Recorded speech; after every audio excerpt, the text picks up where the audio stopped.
Hey, good morning, Metropolis. It's now 5 after the hour of 6 a.m. in the big monster city. Come on! Let's get pumped! I'm not drinking any fucking Merlot!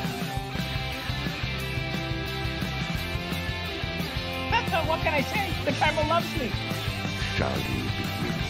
After you, Junior.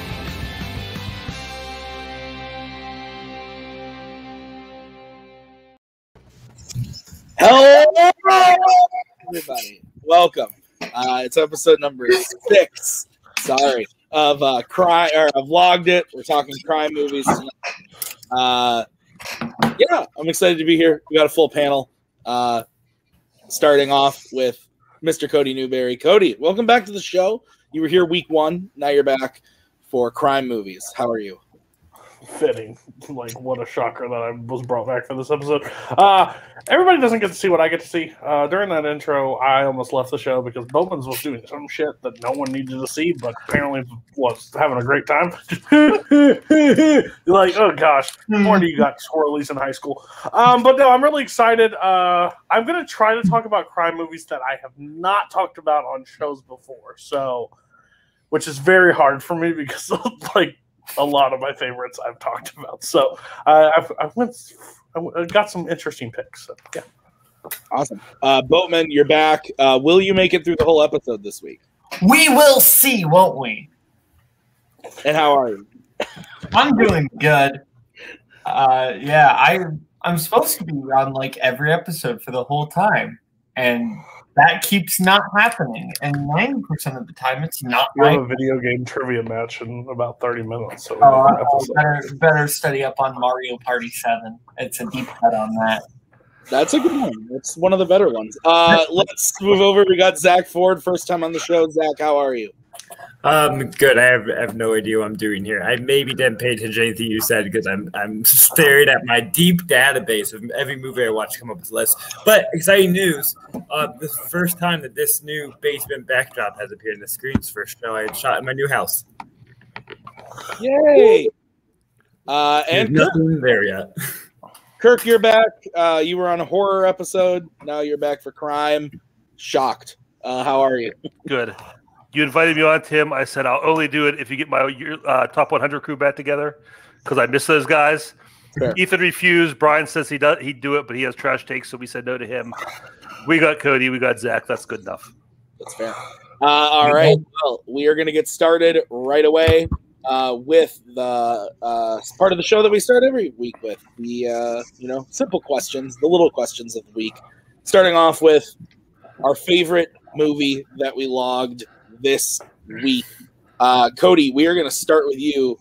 What is your favorite movie that you logged this week? And you can bring up either a first-time watch or a rewatch or both if you'd like.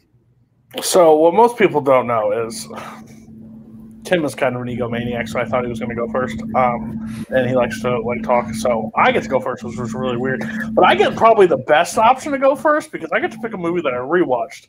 And I rewatched Amadeus, and I just realized I made it clear in my post. There's films that won Best Picture, and you're like, clearly that deserved Best Picture. That's fine. But then there are movies that come out that could beat most Best Pictures, and Amadeus is one of those films. I think it's absolutely incredible. There's little things that I picked up on this time watch that I haven't seen, that I didn't pick up recently. Would have been clearly in my top 100 if I would have watched it before. I think this movie is absolutely incredible. It's got like one of the saddest 20 minutes of any movie at the end. It's just...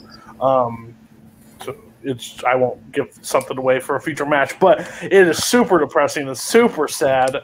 But yeah, just overall a great time. I think the performances are great. I think both could have won the Oscar. I think F. Murray Abraham is probably the one I would have given it to. I think he's fantastic. His different layers that he is portraying throughout this entire film. Just a real asshole. Like when you look at his character, like he has so many layers to himself, and when they break it down and Mozart, and you don't know whether to want to punch Mozart in the face or actually like just feel bad for him at the same time. Like this movie has so many layers. It's got, and I'm not a big fan of classical music. Like that's something that I don't love, but this movie just just sucks me in, and I think it's fantastic. Yeah, I've only seen this one time, and I saw the director's cut, I believe, because that's what is available on Blu-ray. I think it's readily available. Yeah, I don't think it's hard to get a hold of the theatrical. I watched the director's cut as well. So. Yeah, so I didn't know if there was like a big difference between the two, but that's what I saw. I enjoyed it. I've only seen it the one time, and I believe, if I'm not mistaken, I split it into 2 sittings. Like, it was one of those things where I was like, oh, I'm going to watch Amadeus, and I started it at like 11 p.m., and then by like 12:30, I was like, this was a mistake. So I finished it like the next morning. But I remember really enjoying it. I also, like Cody, don't know a ton about classical music or like it really all that much, but I found the story super interesting. The performances are all really, really good. What's the name of the guy who Salieri? No. The actor who plays Tom Hulse. Yeah. Mozart. He just kind of like fell off the face of the earth, didn't he? Like, he didn't do really. Hunchback. Well, no, I know that, but I'm saying like he wasn't in anything like huge after this, right? No. Which is kind of surprising because I remember Parenthood a lot in the movie. What'd you say? He's in Parenthood. Parenthood's great. Parenthood is a fun movie. Yeah. But yeah, no, great pick. I liked it. Boatman, what do you think? I love Amadeus. Oh, this is probably my favorite Best Picture winner. I think that which I love a lot of Best Picture winners, so that's high praise. I think that just the dynamic between Mozart and Salieri in this is so fascinating.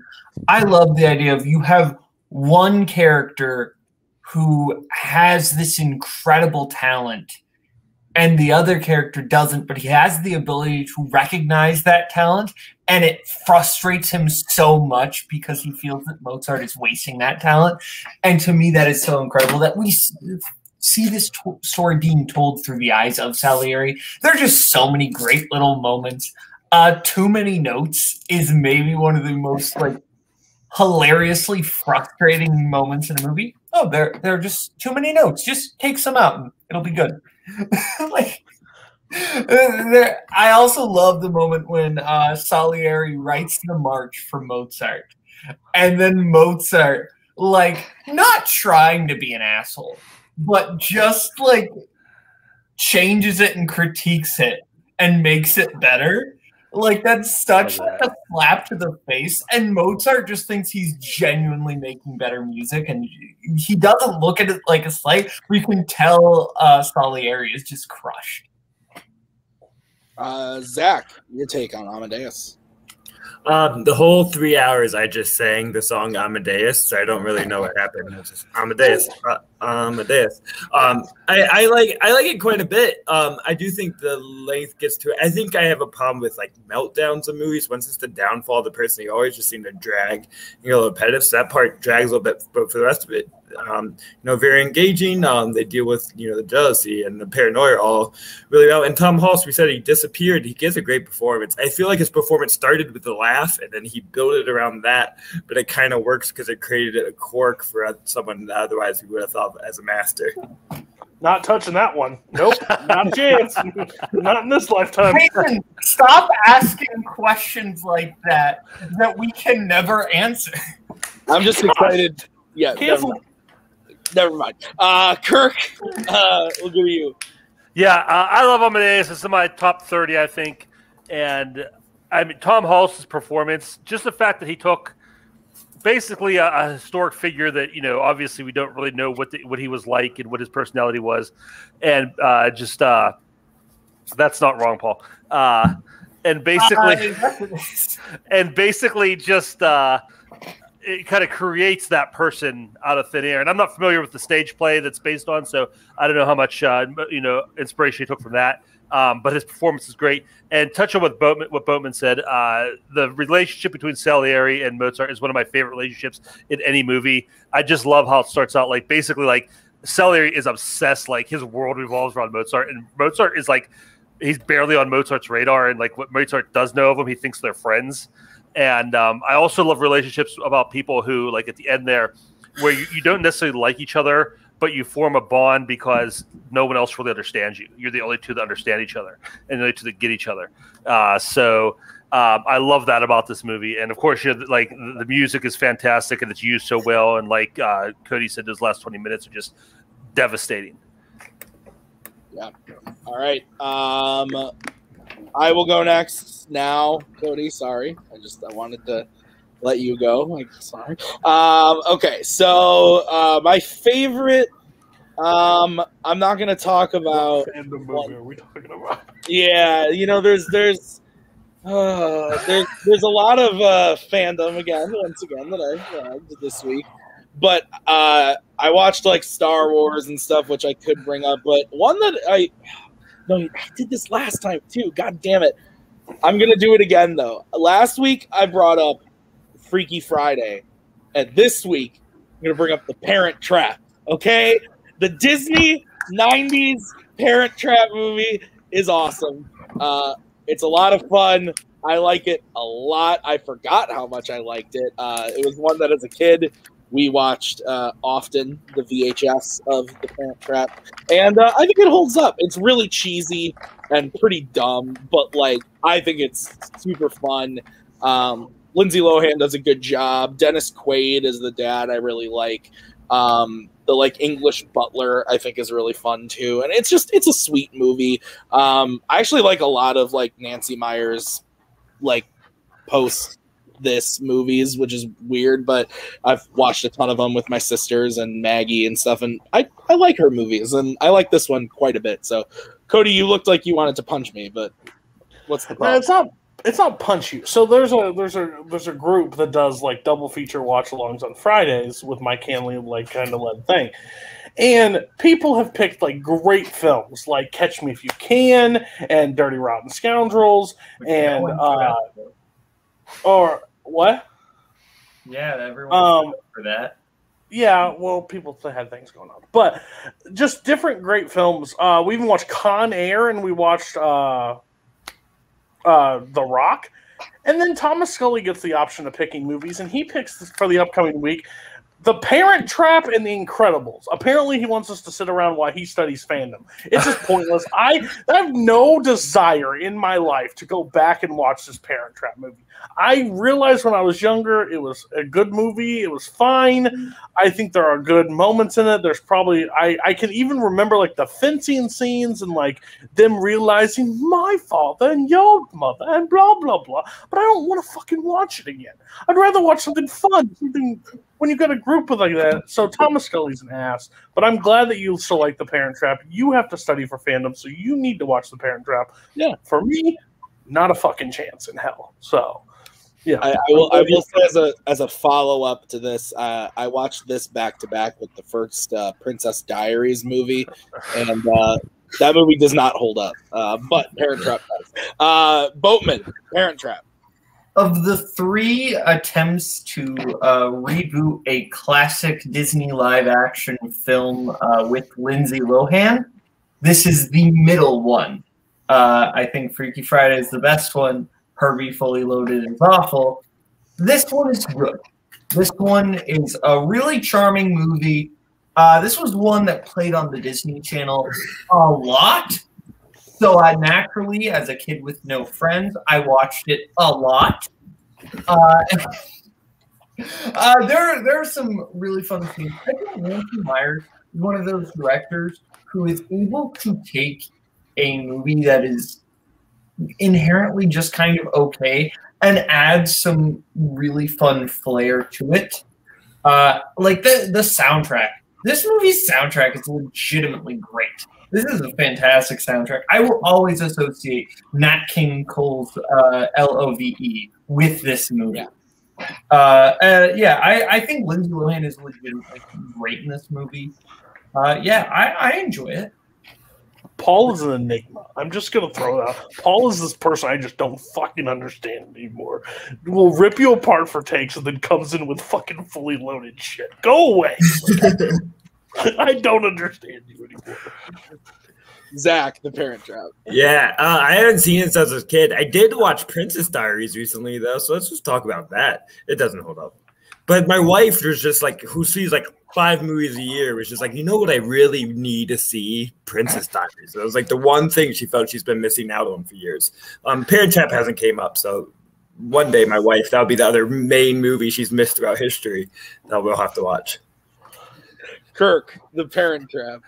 If this was the best Fandom movie you watched this week, I'm really worried to see what the worst one is. No, it's not the best one. It's just I've talked about Empire Strikes Back how many times? I don't need to talk about it again. No, I don't know if I've ever seen this movie the whole way through. I think when my daughter was younger, her and my wife used to watch a lot, so I'd walk in on parts. I've seen big chunks of it.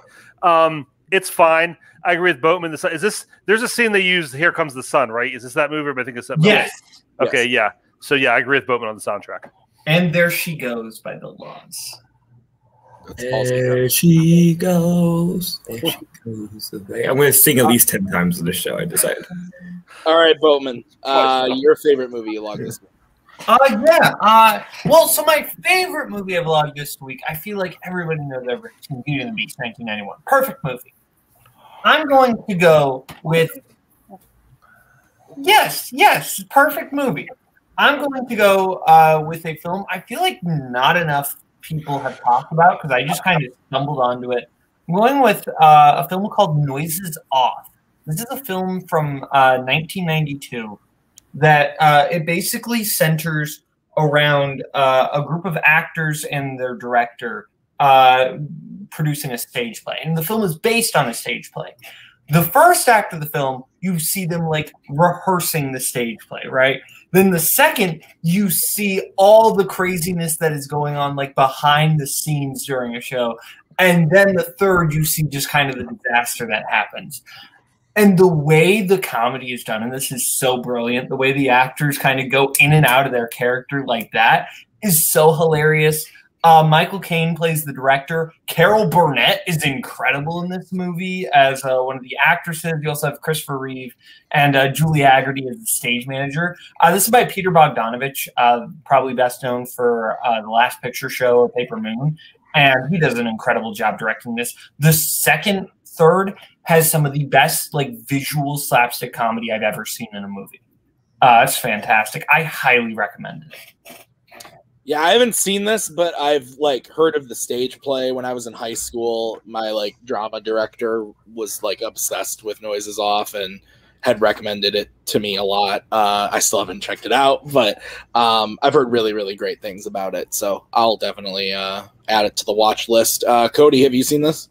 I've seen a production of it, like from a professional theater company, but I've not actually seen the movie. I didn't know there was a movie that actually existed until I saw Boatman's Letterboxd come in. So I will definitely be adding it to the watch list for sure.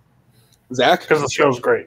Yeah, I legit didn't know this movie existed, so I saw it on Boat's Letterboxd. Peter Bogdanovich is, for being known as, one of the important directors in film history, just has a filmography that just like eludes me. There's just so many movies I've just never heard of. I don't know how he has 2, I guess, really well-known masterpieces, and a lot just have been hidden in time like this. Kirk, what about you? I have not seen this, but when I saw it come up on Boatman's Letterboxd, I was looking at it, it caught my attention. So it's probably something I'll check out. Awesome. All right, Zach. 2.5 stars. Move on. Maybe. Move on to you, Zach. What's your favorite movie along this week? So my life has been chaos for a week because I've only watched Bourne movies in 10-minute segments and like Disney movies with my son. And I can't count Cinderella, which fucking rules. But I watched the first 80% of it 2 weeks ago, and then finished the last 20% yesterday. So I'm not going to count it. But I'll go with my favorite Bourne. It's the first time I've ever watched the Bourne movies. Didn't give it the best experience. And maybe the reason why I'm about to pick my favorite is because it's the one I actually watched in 2 segments, in 2 1-hour segments, and not 10-minute segments. Probably helped, which is Bourne Ultimatum. It seems like somehow, because the first 2 movies I think tried so hard to show and not have a lot of exposition, that then all the story and backstory was saved for the third one of what are these programs, what was done to them. All the interesting backstory got saved for the end, and it works. But also, they like focus so much more on the CIA in this one that it's almost like a procedural of trying to watch them, chase Bourne and catch him, rather than, you know, Bourne just really gets to be a shadow, which I think is very the scariest and most impressive, rather than watching him act. So I think, you know, that's why I was probably more impressed with this, and I think it has a couple of the best. Don't even want to call them action scenes, but suspense scenes of just trying to watch them track different targets and crowds. Patty Considine scene of trying to track him through the crowd, and Jason Bourne slipping a phone and trying to, you know, give him hints, and with like 3 random fights in the middle of this was all just like so exciting and so tense that I don't think there's anything as engaging in the other movies. I like them all, but this was by far my favorite. Yeah, this is the best of the bunch to me. I liked the first one. I'm honestly not a big fan of the second one. I've rewatched the trilogy quite a few times at this point in my life, and I don't really care for the second one. But I really like this one. I think this one's really cool. I think the like shaky style that Greengrass brought to the second one is kind of perfected here in this one. It's got a lot of really cool action sequences, and it's a good cap off to the trilogy. I also don't hate the Jeremy Renner one. It's not great, but I think it's better than like the return of men in the what was it, the 2016 movie. I thought that was really bad. So this is by far to me the best of the bunch. It's a great pick. Cody, Bourne Ultimatum. Bourne Ultimatum is the best one. I honestly don't think it's close. I think they take what they do in the first two and like shoot it to the moon. I love the like whole scene where he drives off the back of the thing and they're like, he did what? Just that entire thing. I think the fighting is better in this film.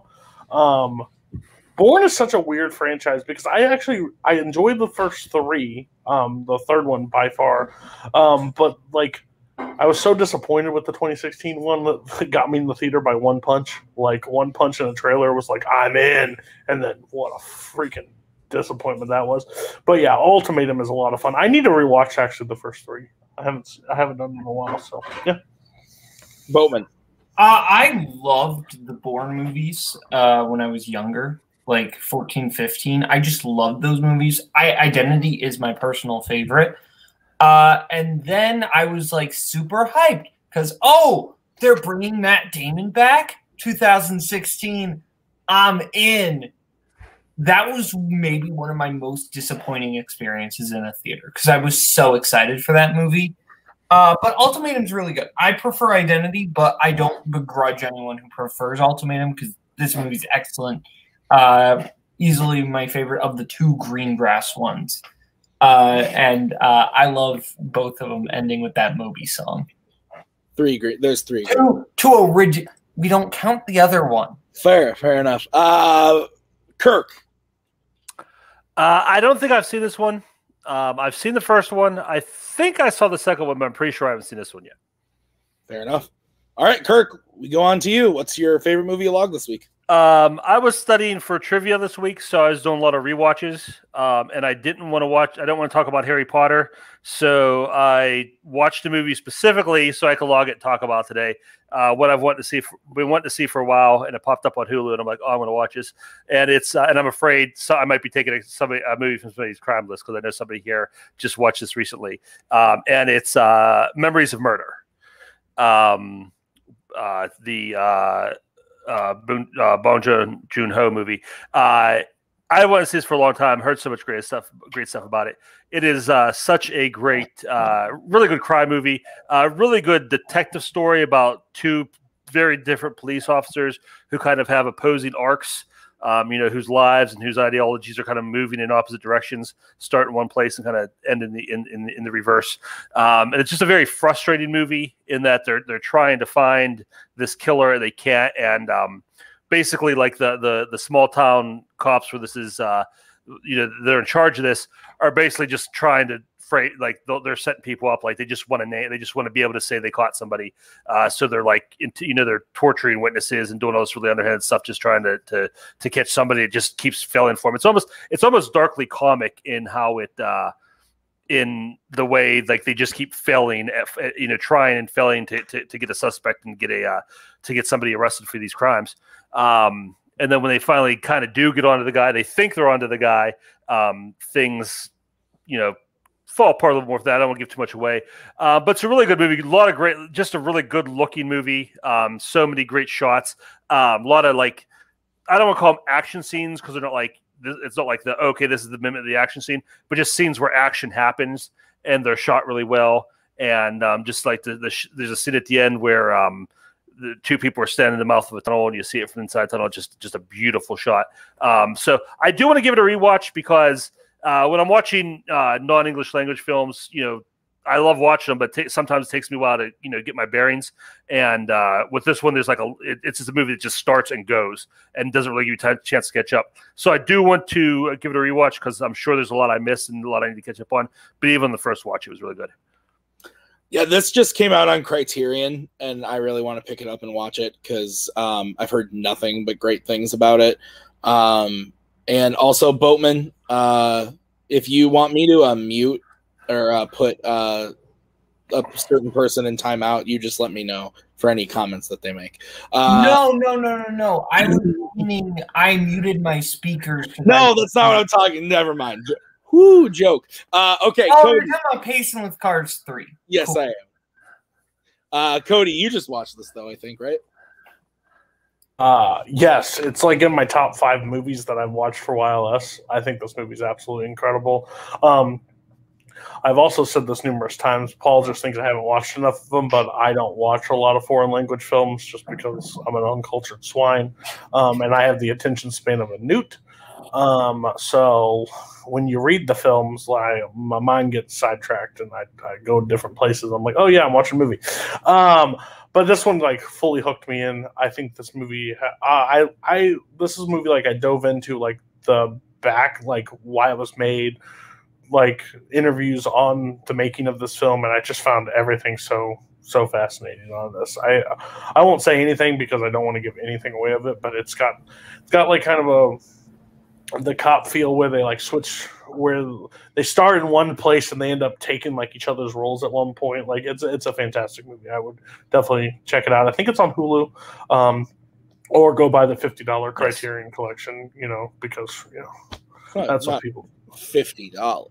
How much? It's probably $25. 20. Yeah. Well, I'll look on Amazon. Well, I saw an Irishman one for 50, and I said, "What?" The Irishman one is beautiful. I have it right there. To be fair, you were looking at the Barnes and Noble one, Cody, and they up their prices. They do. Oh well, that's they should be shot. But Bowman, you haven't seen this because you were afraid of spoilers. Yes, I'm afraid of spoilers. I really want to see it, and I'll probably see it once I have to stop watching terrible movies for trivia. That's fair. Zach? I have seen it. It was really crazy when it was all in a snow globe all along. Sorry about. Anyways, I like it quite a bit. There is something, especially with the earlier Bong Joon-ho movies, that can be a little not unsettling is not the right word, but he has a very specific rhythm and vibe and tone that you have to kind of fall right into. It can isolate you a little bit on the mixture of the dark humor with the drama. So I think first watches are never the best experience with the Bong Joon-ho movie. I think they get better on rewatches. But I can't wait to rewatch it because I hope to see it in theaters at the end of the month. They just playing at the Cinematheque. What just broke in my house? Anyways, they're playing at the Cinematheque at the Art Institute in Cleveland, so I hope to see it at the end of the month. And I'll come back on the show to reevaluate it. I'm scheduling in my book right now. All right. So we are going to move on to the next question, which is, what was our least favorite movie you logged this week? Now we'll shake things up. We'll go out of order. I'll go first this time, Cody. Don't worry. I don't know. See that less time between talking. I don't know if I'm going to disappoint people with this one. I think Cody's on my side here.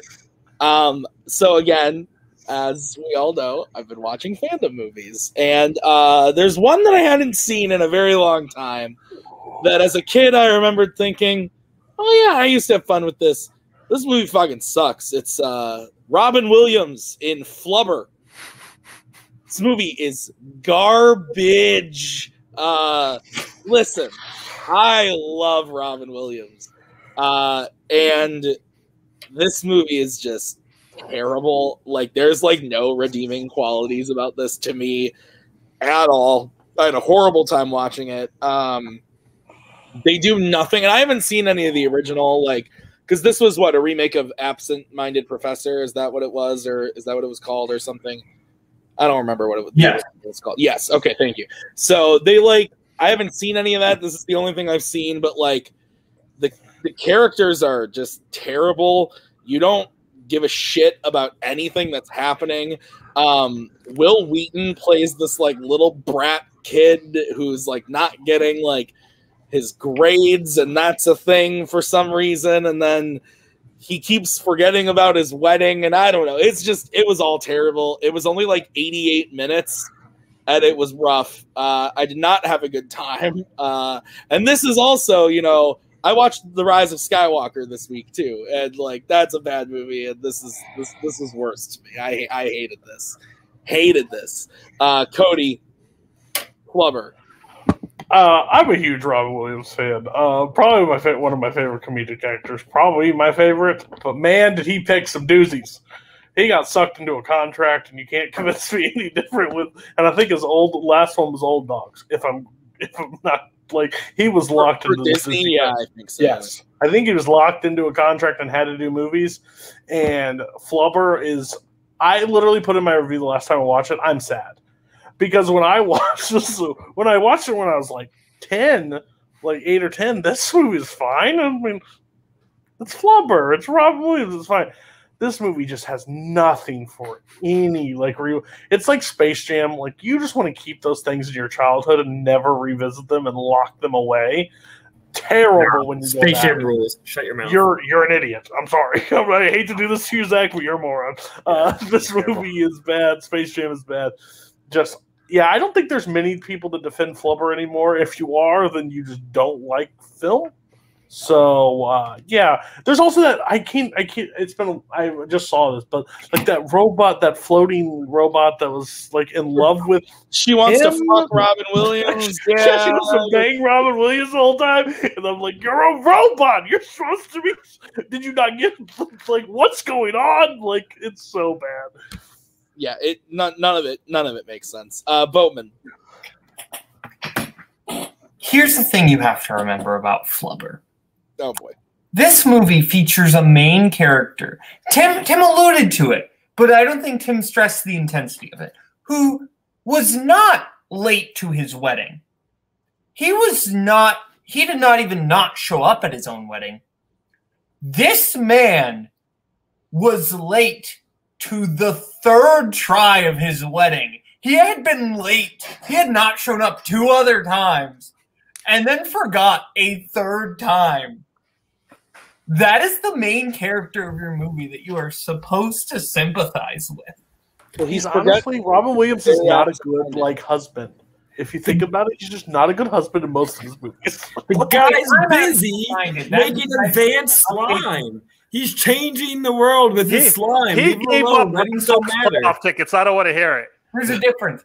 I'm absent-minded. That means I forget to update the thumbnail doc every once in a while. That doesn't mean I would forget a wedding.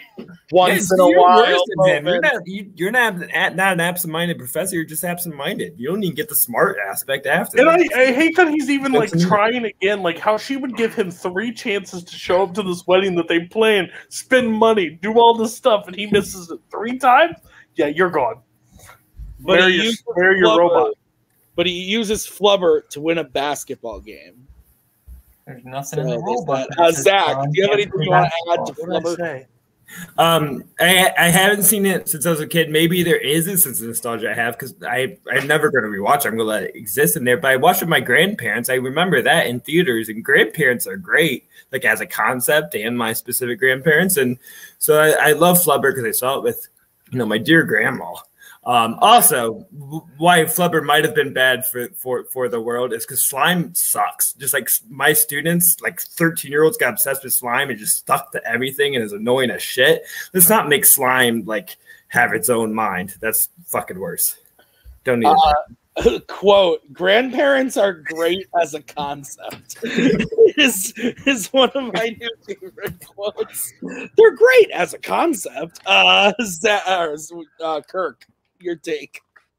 You guys remember that show, Scared Straight, where they take like troubled teens and take them into prison and like have like the prisoners just tell them all what prison was about? Like they'd walk out and like change their lives. Tim ought to do that with people who are considering playing Fandom. Just sit them down and talk about everything he watched. You want to study this 3 times, and they will never ever play Fandom. I guess I just sometimes like, oh, maybe I should play Fandom. And I look at Tim's letterbox. I'm like, no, I'm not going to do that. I like grandparents too, Zach, but I watched some real crap with my grandparents. Man, they do not have great taste in movies. But no, I've never. Long story short, I've never seen Flubber. I have watched 1978's Lord of the Rings 3 times this year, and it hurts. Okay, Cody. If you stare at him. Cody, you get to go next. So this is going to be like a weird take because I didn't really see a lot of bad movies. Like, I could clearly say In Arizona, like In Old Arizona could be there, but that movie is like a 28, like, it did what it could. I love when it like said like one of the first talking movies outside. Like that's what it was. But I'm gonna go with Yankee Doodle Dandy. Now, fuck that movie. I'm gonna start with this. James Cagney is good in this movie. He's good. Like he is a good performance. But overall, this movie, this made somebody's top 100. Which is laughable. Laughable that this made someone's top 100.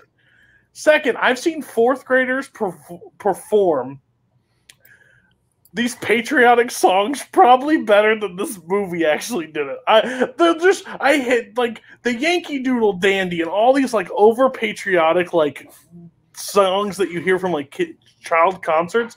It just loses all interest in me. Like I'm never like that patriotic of a person like that. I just, oh yeah, sing Yankee Doodle Dandy. And there is blackface in this movie. And I have said this before. In 42, I think that was a bad mistake. But this movie looks really bad in 2021 for the first time viewing. I don't think the music's that great to make the musical like rise above like older musicals back then. Like I don't think it's anything special. I think it's just like I believe my grandpa, if I showed them and they have all these patriotic numbers, he would be so flippin' pleased. But for me, I was like, I don't care. Like, and it's too long. Like, it's a guy that does musical numbers. Like that's his whole like the show is. And he sings Yankee Doodle Dandy. It's like putting on the whole show of Yankee Doodle Dandy. It is so long and drawn out. Cagney's fine. Of course, he probably deserved the Oscar back there. Yeah, sure. I hate America. I'm not going to buy I don't shoot fireworks off. I don't give a damn. But listen, I don't care. And Andrew Barr, you should be ashamed of yourself. I'm just going to be honest with you. You should be ashamed. I have actually a question for Kirk. I'm sorry to take up some time. But Kirk, what is it with you guys like shot in like areas that movies are filmed in or around or that or like Philadelphia? That man loves it so much that I think it made it first top 100 because it's filmed there or it's shot there or it's about there. What is wrong with you people? Nothing wrong with me. I'm from Pittsburgh. It's Barry. It's Philadelphia. But if it's shot in Pittsburgh, everybody, what are we doing? Yeah, weird. Well, sudden death's not great. Correct me if I'm wrong, but I missed a 2-point question about this film earlier in Warzone this year. Was it this movie? Or no, it was Sergeant York. Yes, you missed the what war does Sergeant York take place? Sergeant York. I thought it was Yankee Doodle Dandy for some reason. They were close. It was 1 year apart, so you're not bad. Okay. Well, anyway, this just still sounds bad. I don't like movies made before the year 1960 all too much. I never get a chance to watch them, though, because I live with Maggie Brzakala, who, if the movie's made before 1990, let's say, what year? Well, Star Wars even. Let's say the year 2000, she's not interested. So I'm never going to. Don't laugh at me. That's 100% accurate. Didn't she give More like of 5 a stars prequels to Paths girl? of Glory? Didn't she give 5 stars to Paths of Glory? Okay, fair. But still, I don't get to watch a lot of non-fandom things, and I'm not going to make time for this because I have other stuff to watch. Yeah, he blames it on Maggie, but listen, this bastard's watching Flubber 3 times. We all know what's happening in the house. Boatman. Oh, the worst movie I logged. No, Yankee Doodle Dandy. Oh, get your shit together, man. I haven't seen it. Zach. I haven't seen it either, but since this is a letterbox show, I do want to. I have a specific issue with Cody's review, and we're going to read it and we're going to address this. Cody's review, really short. Oh, fucking lost it. God damn it. Okay. It says James Cagney is great, of course, but the movie overall is really boring. Sure. But you have never fucking seen another James Cagney movie. Why are you using the phrase, of course? You want to challenge that again? You want to challenge that again? Man is. You want to challenge that I've never seen another James Cagney? Yeah, how much James Cagney have you watched? He's watched 1, 2, 3. Oh, so because of that, of course he's great. He's always great. All you people do is watch James Cagney movies. There are other classic actors, everybody.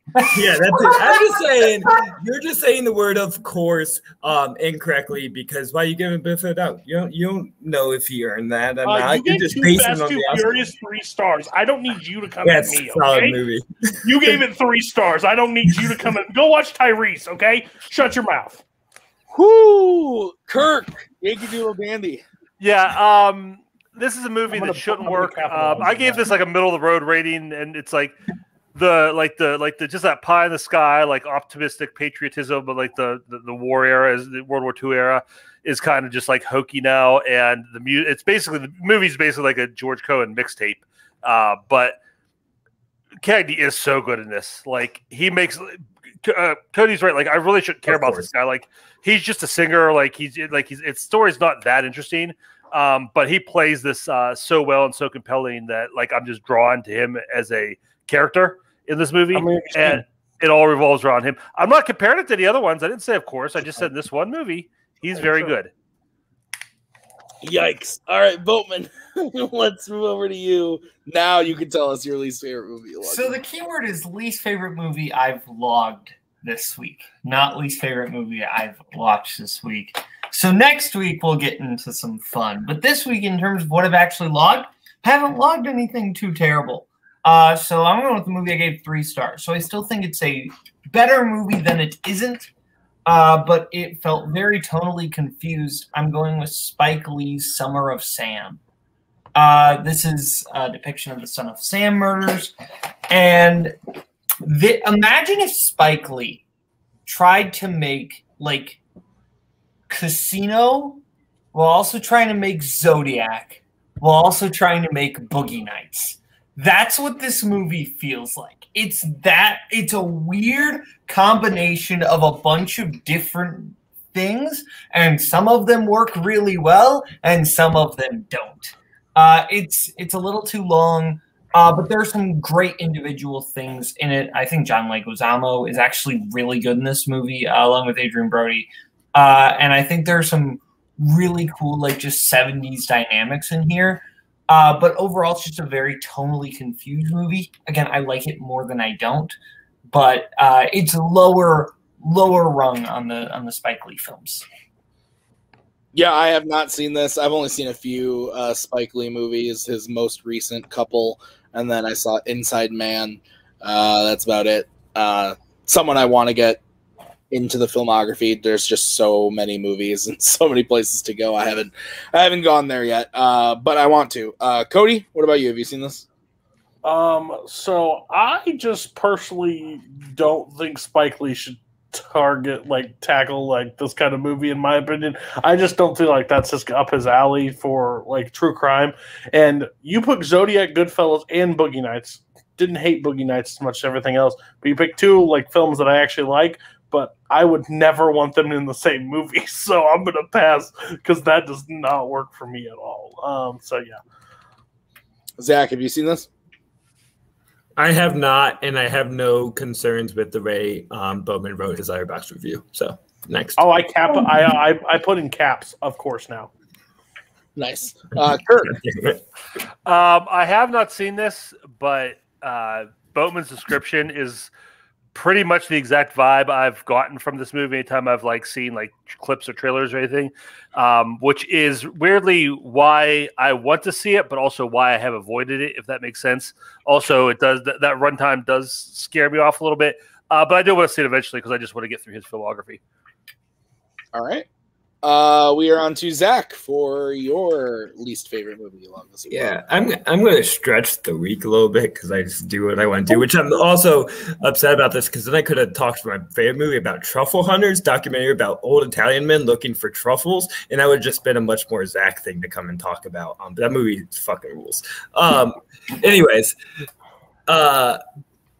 my least favorite movie, I also watched my way through all John Singleton movies along with the Blank Check podcast.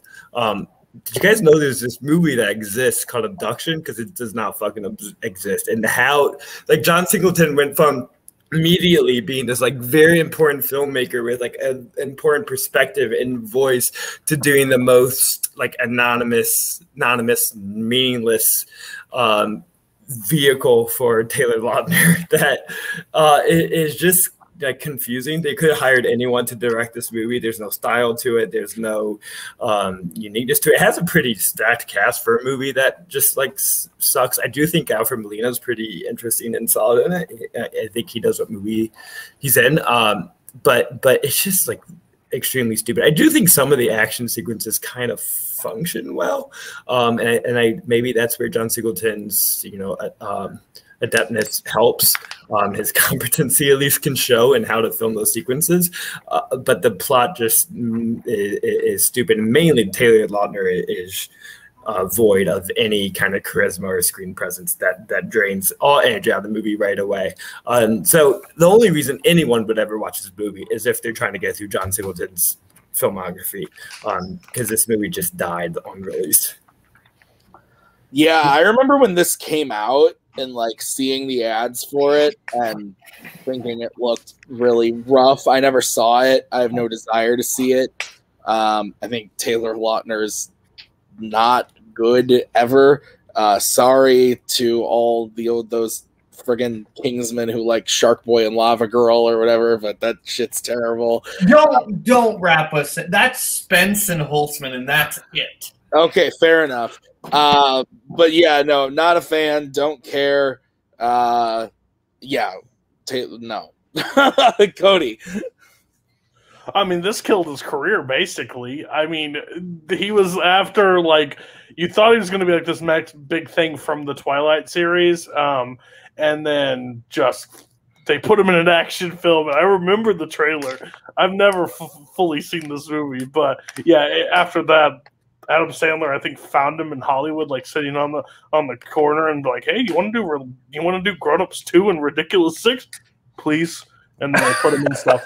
But like, it's so bad. The trailers were so bad. I can't believe you sat through the entire movie. So hats off to you. Bowman, you seen this? Oh, let me look at your review. No, Taylor Lautner's best performance is in Cheaper by the Dozen 2, and I stand by that. Well, when you've got like 7 movies to choose from, there's probably best performance doesn't equal good performance. Kirk. Yeah, it's terrible, but it is filmed in Pittsburgh, Cody, so get extra points for that. I believe Pittsburgh legendary pitcher Steve Blass has a cameo in it. That's the only reason I'd watch it. No, few things would make a Pittsburgh movie make me not want to watch it. Taylor Lautner is one of them. I haven't seen it.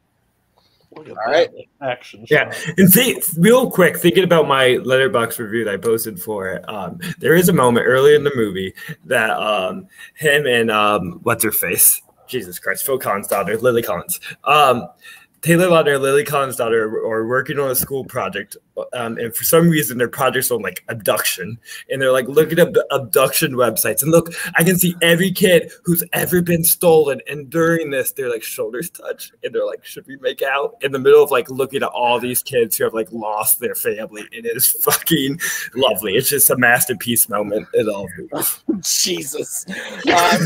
Kirk, your least favorite movie along this week? As I said, I was watching mostly trivia match movies. So did get to watch a lot of new stuff.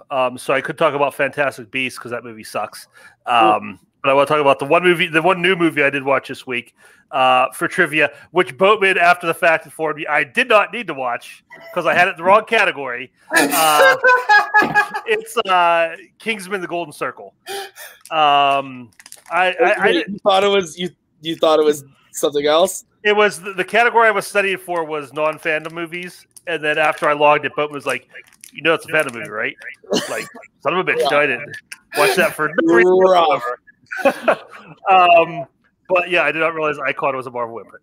But no, I liked the first Kingsman well enough. It was a good movie. I think this one just takes a little bit too far and tries to be that like millennial James Bond or whatever it's doing. It's just too much. The way they bring Colin Firth's character back, like the actual way they bring him back, is just nonsense, even based on these movies, standards. But like him being there and his arc is just kind of dumb and takes up too much. Movie's way too long. It's almost 2.5 hours long. Has no business being that long. Julianne Moore as the villain is trying to be like a quirky Bond villain. She lives on like this like deserted temple, and she has like 50s aesthetic and diners and things like that. And all her henchmen are like dressed up as like 50s like bellhops and stuff. But she also has some robots for reasons. I don't know. It's just too much. Like I said, it wasn't the worst thing I've ever seen. But it wasn't good. It's definitely worse than the first one. And no offense to the Kingsmen, because my faction is named after a bad movie too. So named after the first one, not the second one. You're named after the franchise. You've roped yourself in. Locked it in. Sorry, you're not named. We named ourselves Star Wars, filled with bad movies. Yeah, this movie sucks. I hate this movie. The first time I saw it, not getting into too much detail, but me and Maggie were literally walking out the door to head to the theater, and my parents had shared with us some pretty awful news, and I was in a horrible mood throughout the entire movie. Hated the movie. Never saw it again in the theater. It came out on Blu-ray, and I said, well, maybe I was in a really bad place that day. Maybe I was just turned off and I didn't like the movie because of that. Rewatched it. No, the movie's just ass. It's terrible. And I've rewatched it quite a few times for trivia, and it doesn't get any better. It's gross. This movie's kind of gross. Paul alluded to it. It's just weird and creepy. The one thing I kind of like in the movie is Pedro Pascal, because I kind of love him and am obsessed with him. But even that, like, he's fine. I think Channing Tatum's pretty rough in the movie. Halle Berry's not great. Taron Egerton is fine, but he's much better in the first one. And yeah, the way they bring back Colin Firth is so stupid and just like negates everything that was impactful about the third act of the first one. The first one was over the top in the right ways and in the right times and the right places. And this one was like, oh, you liked it when the heads exploded at the end of the first one. Well, we're just going to dial it to 12 for this entire movie then. Yeah, no, not a big fan. I will agree with Paul. The Mark Strong scene is good. I think Mark Strong actually is the best part of the movie. He's definitely the best part of the movie. Thank you for reminding me. He's in every Fandom movie ever. I don't know if you know that, but he is in every Fandom movie. Even if you don't see him, he's there. But yeah, he's by far the best part of the movie. It's just, yeah, it's a 2-star movie to me. I do not like it. And why does every Channing Tatum movie from 2017 have country roads in it? Yeah, that was the year of the Country Road Cinematic Universe. It was Logan Lucky, Alien Covenant, I believe, also had it. It was, yeah, lots of Country Road that year. Cody, Kingsman, The Golden Circle. Yeah, he won't show up unless it's in the film. But I missed this in theaters altogether because I liked the first one. The first one took me by surprise. I didn't see that in theaters. I watched it after it came out. I enjoyed it a lot. So then I just waited around because everybody was telling me, oh, not great. So if they think it's not great, I'm probably going to hate it. Like, even the comic book, like, apologist, like, so I get in there and I think this movie's just stupid. Like, they load the cast, which is always a bad sign for any sequel. When you load a cast with a bunch of star-studded people, it normally does not work out in the positive direction. It starts just gross. Like, there was no reason to go to, like, this villain plot, this villain plan. I think is it the Statesman, is that what they're called? Yeah. I think that's stupidity on like another level. Like, oh, let's just introduce the Kingsman from another place and another place. Like, you're just setting yourself up for terrible sequels after terrible sequels. Yeah, Country Road, like I think the Mark Strong stuff is fine, but like I'm so checked out during this movie. I have no desire to go back. Like the Kingsman, the first one, I liked what they did. It was innovative. It was something new. It was like a younger James Bond. I had fun with it. But again, they swung for the fences for, sequels, and this is what happened. So, yeah. Is Darkwing Murray telling me that the upcoming Kingsman movie has the Tooch? Because if that's true, I did not know that. Has the Tooch? Stanley Tooch. The Tooch. I know. The Tooch. If it has the excited. Tooch, I am there. Well, I was going to be there anyway, but I didn't realize that I was tuning in. Well, was out. Coleman, please explain to us your thoughts on this movie and why did you guys name your faction after it? Because we all really like Elton John. That's it. It was between that and Tommy. It was like either Golden Circle or rename it after Tommy. But no, I don't think this movie is a good movie.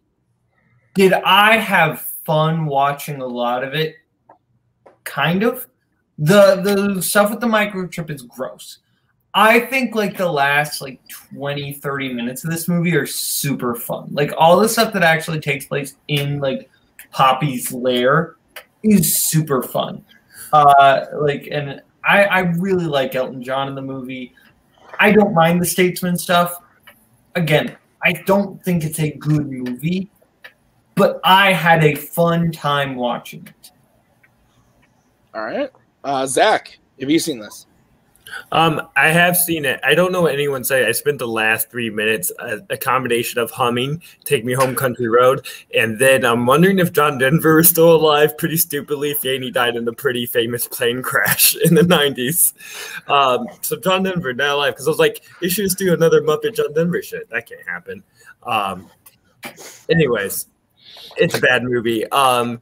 The only thing I remember from either of the Kingsmen is the anal joke in the first one, so I don't like any of them. They're all just gross to me. And so that's my stance. Yeah, I'm going to go back to Take Me Home Country Road. By the way, I was a member of the Kingsmen because I thought it was actually named after Humpty Dumpty. So that's on me. I'm glad it makes sense, to be honest with you. That manager makes sense. Say manners maketh man. That didn't include Humpty Dumpty's famous line. He believes in being polite. Kirk, all right, this was your movie. Okay. So does Zach just be on every show ever, though? Yes. Because I just want commentary of what Zach is doing while everybody else is talking about the movies for every movie. Was that everything? That was everything for that, yeah. So we'll go through these quick. Let's recommend some movies. Something that we added to our watch list this week. That you heard about from somebody that you want to see now, anything like that. We'll start. Let's go backwards on this one. I'm going to shake things up. Kirk, if you've got something, we'll start with you. Yeah. I don't have anything from this week because between trivia and Your List Sucks just ending, the idea of me choosing movies to watch for myself has just been a pipe dream that I haven't, indulged. Mm-hmm. But going back a couple weeks, I was at the bookstore with my kids and just kind of they were looking for summer reading books or whatever. So I just kind of wandered around browsing, came across the local interest section, and they had a book about, it was all about movies filmed in Pittsburgh. Because I'm from Pittsburgh. I mentioned that. You guys aware? Oh, yeah. Take a shot. So you'll die. So I'm looking through most of the movies I know and I recognize, but there's one movie that completely slips through the cracks for me. It's called Innocent Blood. It's directed by John Landis, and it's a mob movie where the main mobster, I think it's Robert Loggia, gets bit by a vampire, becomes a vampire, and then starts war with all the other gangs trying to make them mobsters. And I don't know how I never heard of this movie because it's they called me up. It's like, hey, Kirk, we're making a movie. What do you want? I'm like, well, let's make it mobsters. Let's put a horror spin on it. Let's film it in Pittsburgh. But I've never heard of this movie before. Great cast. Chaz Palminteri's in it. Like I said, Robert Loggia. who else is in this movie? Angela Bassett. Anthony LaPaglia. Who else is in this? Oh, Don Rickles. Don Rickles I think he turns into a vampire and has like a really gruesome death. So it sounds like I was watching trailers, watching clips of it. It doesn't look like a fantastic movie, but looks like a lot of fun, a really fun movie. And I can't wait to watch it. All right, Zach, we'll go to you. Unless you don't have something. It wasn't on the screen and I couldn't unmute myself. I don't put that many movies on my watch list. They're mainly new releases coming out. I do throw a couple older movies I really don't want to miss. But otherwise, watch list can get fucking insane and overwhelming, and you can't make it up. So I try to keep it very limited. So as far as a new release that I just put on, so I know when it comes to streaming. I put on the movie Jumbo. It was a pretty beloved indie movie. I think generally it's about a young woman who wants to fuck a Ferris wheel. That's what I understand, and I'm in on that. And maybe I understand that a little bit. Ferris wheels, the sexiest of attractions at festivals, maybe. I missed all of that. I was too busy checking in on something else that I'm upset about. So let's go over Ferris wheels sexy. Oh, Maggie's afraid. Wanted to fuck one. I'm sorry. Because they're probably one. the closest ride to the shape of a vagina. Oh, no, Maggie is reading and just goes, what are we doing? What are we doing here? Anyway, Boatman, it's your turn to come back.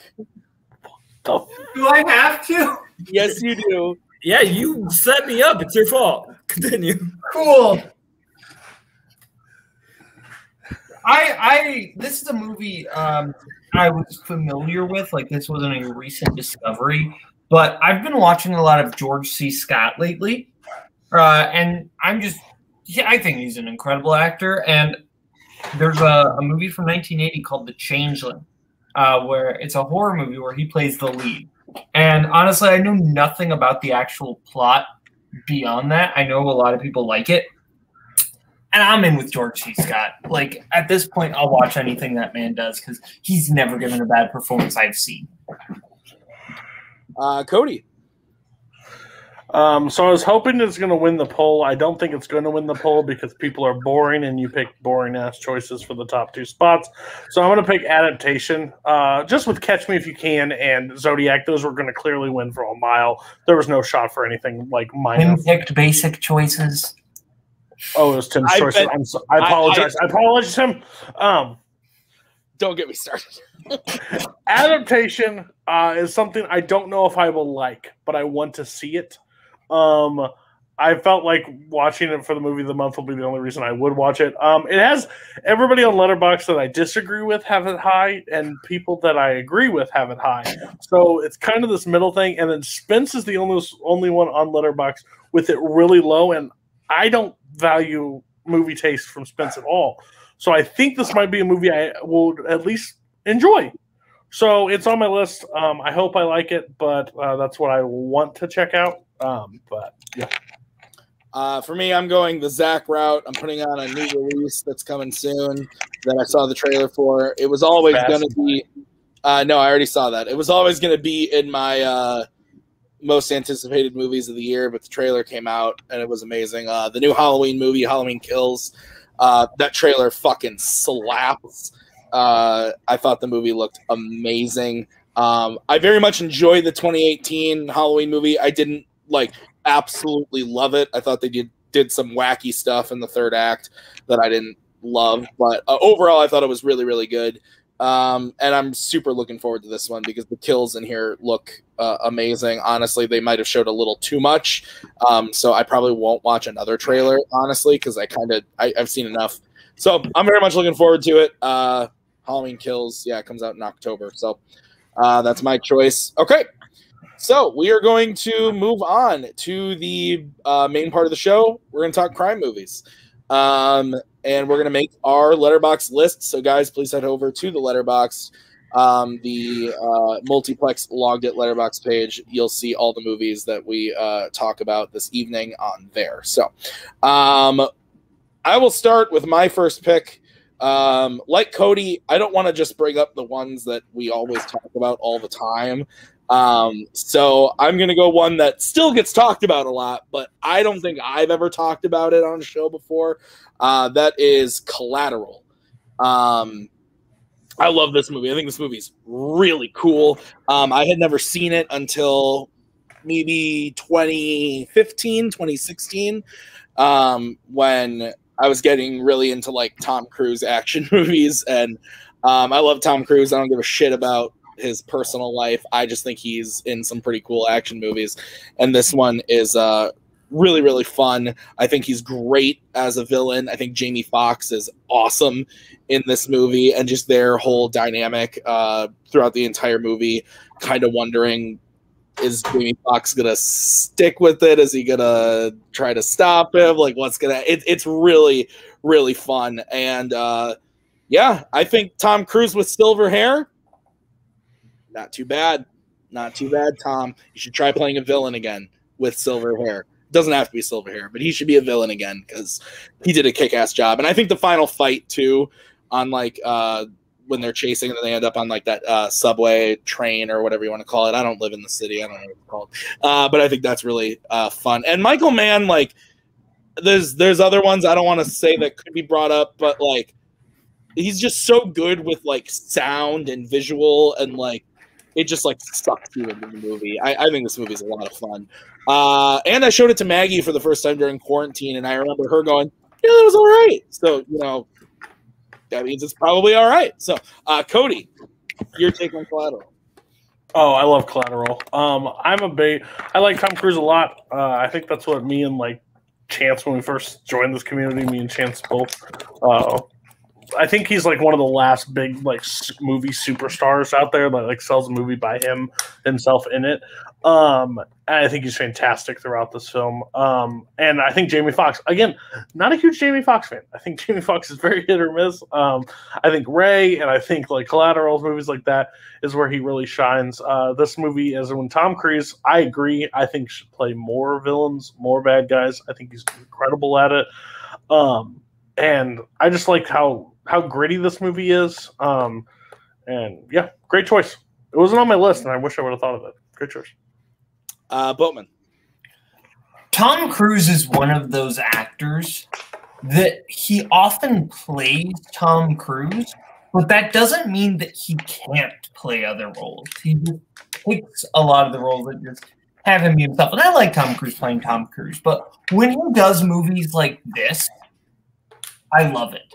I think he is so like cold and calculating and fantastic in this.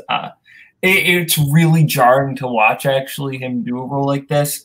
Jamie Foxx is also really good, though. I don't get why. I get why, but I don't think he should have been nominated in supporting for this movie, because he did get a nomination for this movie, but in supporting when he's the main character, which is weird. Wasn't it the same year he was nominated for Ray? That was why. It was because he was nominated in lead for Ray, and I wanted to give him a double nomination. Zach. You are muted. Zach. Okay. I haven't seen it since it came out, but when it did, I remember being a little confused about it, like tonally, but also like amused in a negative way on the supervillainness of Tom Cruise and his inability to be taken down near the end of the movie. That's like all I remember about it at this point. And the fact that Jamie Foxx may be a little miscast. I think he's worst when he's playing a fish out of water, character which is not his skill set. He playing awkwardness, playing nervousness. That's why fucking Amazing Spider-Man 2 sucks, because they're trying to make him a nerd, and so let's not act like that's what Jamie Foxx can do. So that's all I remember. But I bet you with 15 more years of film knowledge, I probably have a different take on it at this point. Kirk. Yeah, I'm in the same boat as Zach. I saw it when it came out and haven't seen it since. I liked it. As well as movies I do want to rewatch, just because I would probably appreciate it more now. but just haven't got around back to it yet. All right. Cody, your first pick. Okay, so again, not saying that you don't have to stay in the same realm as me, but I'm going to try to do something different. The first movie I'm going to pick up is Carlito's Way. The first movie is Carlito's Way. I got that over Christmas from Chance. We did like a secret channel like DVD giveaway, and he got that for me. I don't understand why the movie's not talked about in the same regards as some of like Al Pacino's movies. I think Sean Penn in this movie is incredible. Like, I've never wanted to punch somebody so much in a movie like Sean Penn in this film. I think they work off each other really well. It like takes because he's got like essence of Tony Montana in this, like out of Scarface. Like you can see like this, but I think it works better in this one than Scarface.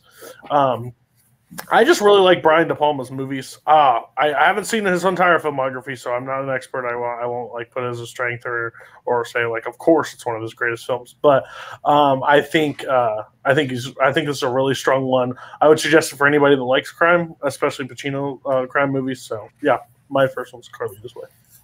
Yeah, you recommended this to me a while ago when you watched it. I still got to check it out. I really want to see it because I've heard only good things about it. Did you know that Al Pacino is Kaleb Koho's favorite actor? Yeah, it is. Yeah, his favorite actor. Yeah, his favorite actor. Boatman, Carlito's Way. You seen this?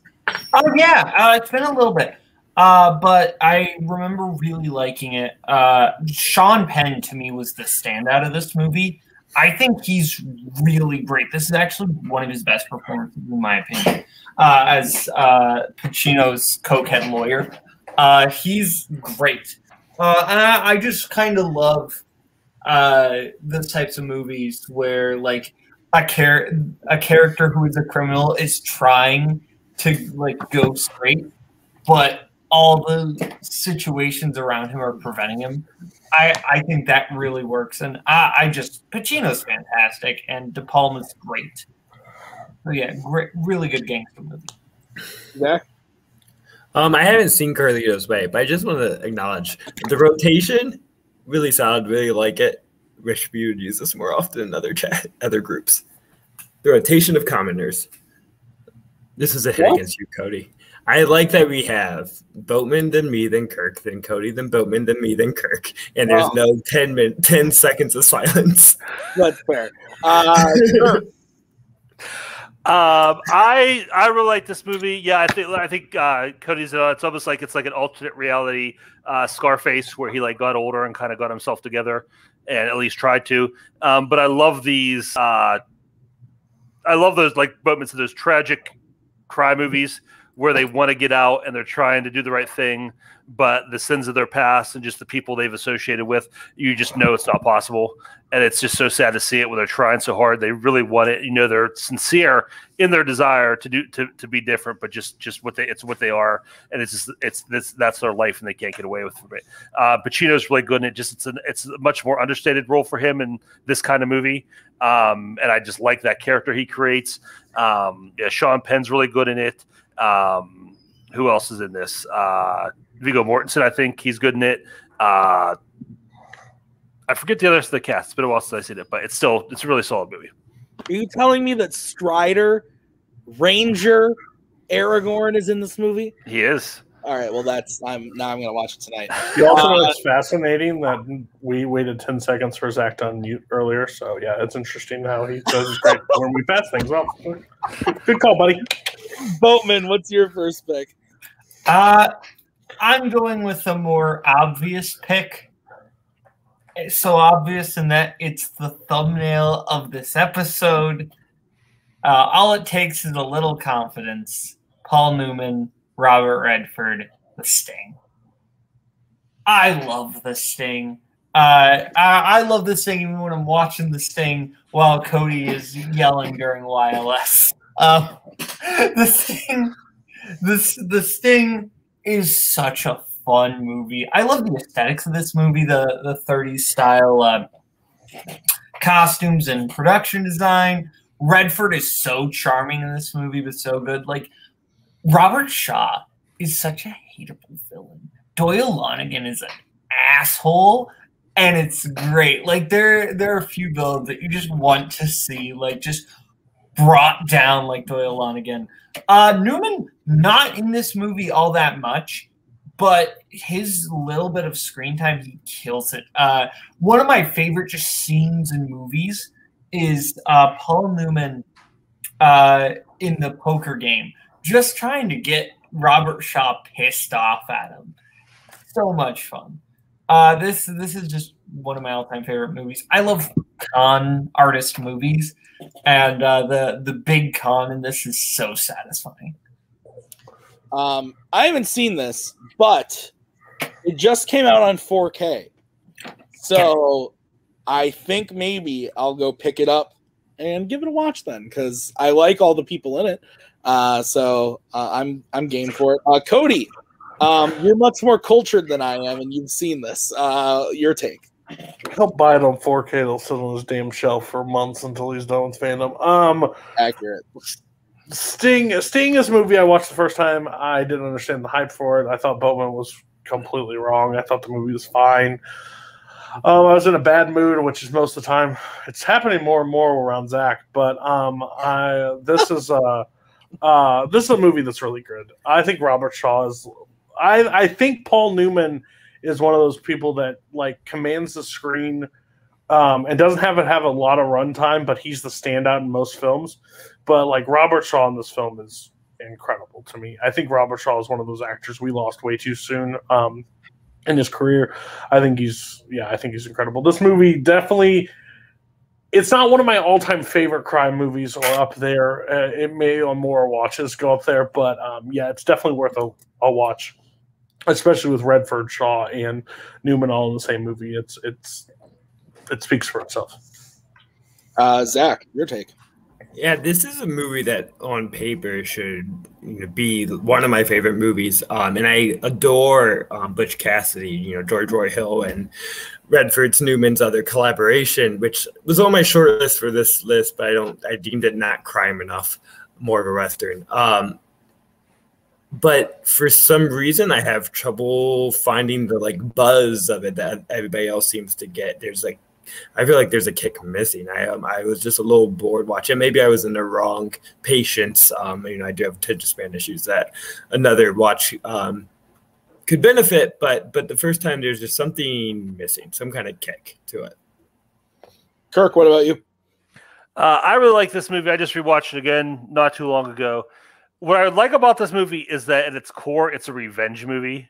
Robert Shaw has their friend killed, so they go through this. And I love revenge movie where it's not just let's kill them, it's let's take them down. Let's just take everything they love and rob them, and that's better than killing them, because we're going to just ruin them, and just everything that's important to them is going to be gone. And I love that about this movie, and I just how that motivation just pushes them through the entire thing, and just all the different layers. A lot of different movies try the long con like this and stretch it out. Some work better than others, but this one does it great, and just the payoff is fantastic. I actually like this better than Butch and Sundance. I think it's the better pairing for those two. But it's a really solid movie. All right. Zach, your first pick.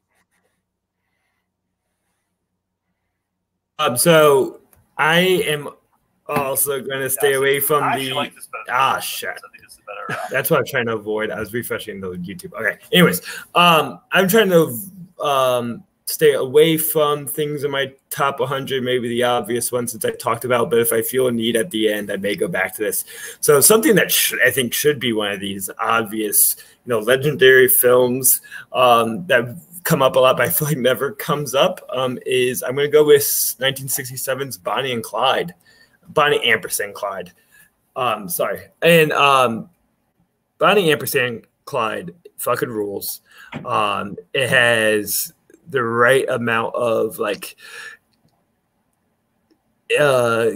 charm with the characters without it being so forgiving of their crimes and their antics. They I think mastered the anti-hero kind of leads, because you really care for them without necessarily rooting for them. You still kind of see their downfall, coming and it's understandable, but they're so engaging, so charming in a way.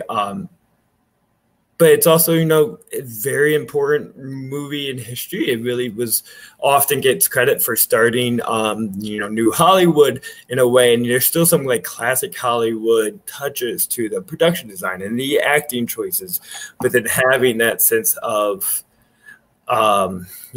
the violence and making it a little more direct and a little more like you have to deal with it. I don't think it's like violence just for fun's sake, but a little bit like look at like we've kind of tampered it down throughout the past of Hollywood, but these people are murdering people and they're causing havoc on the way, and it makes it a little more effective throughout, and just some great small roles throughout.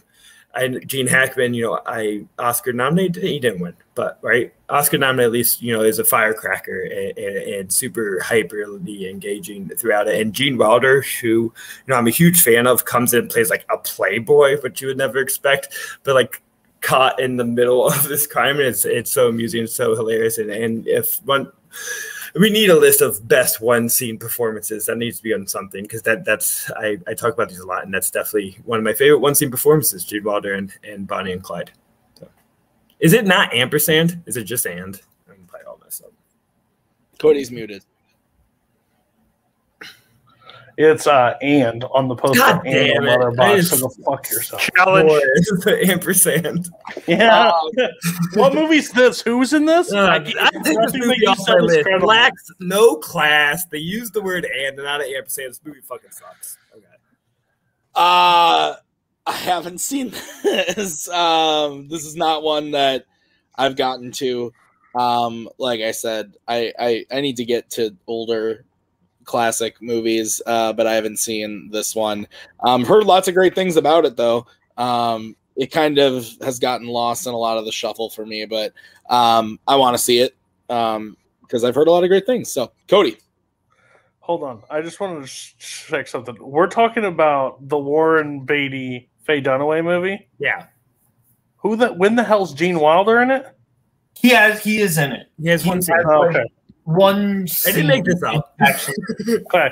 I just saw Zach Ford looking at the chat and like descent into this and didn't know if ampersand was there and all this stuff. So no, this movie's great. Great choice, Zach. I'm surprised that I'm surprised this like Winnie the Pooh didn't show up, because you steal shit in there and you can classify it as a crime movie, or some Muppet movie. But no, Bonnie and Clyde was the movie.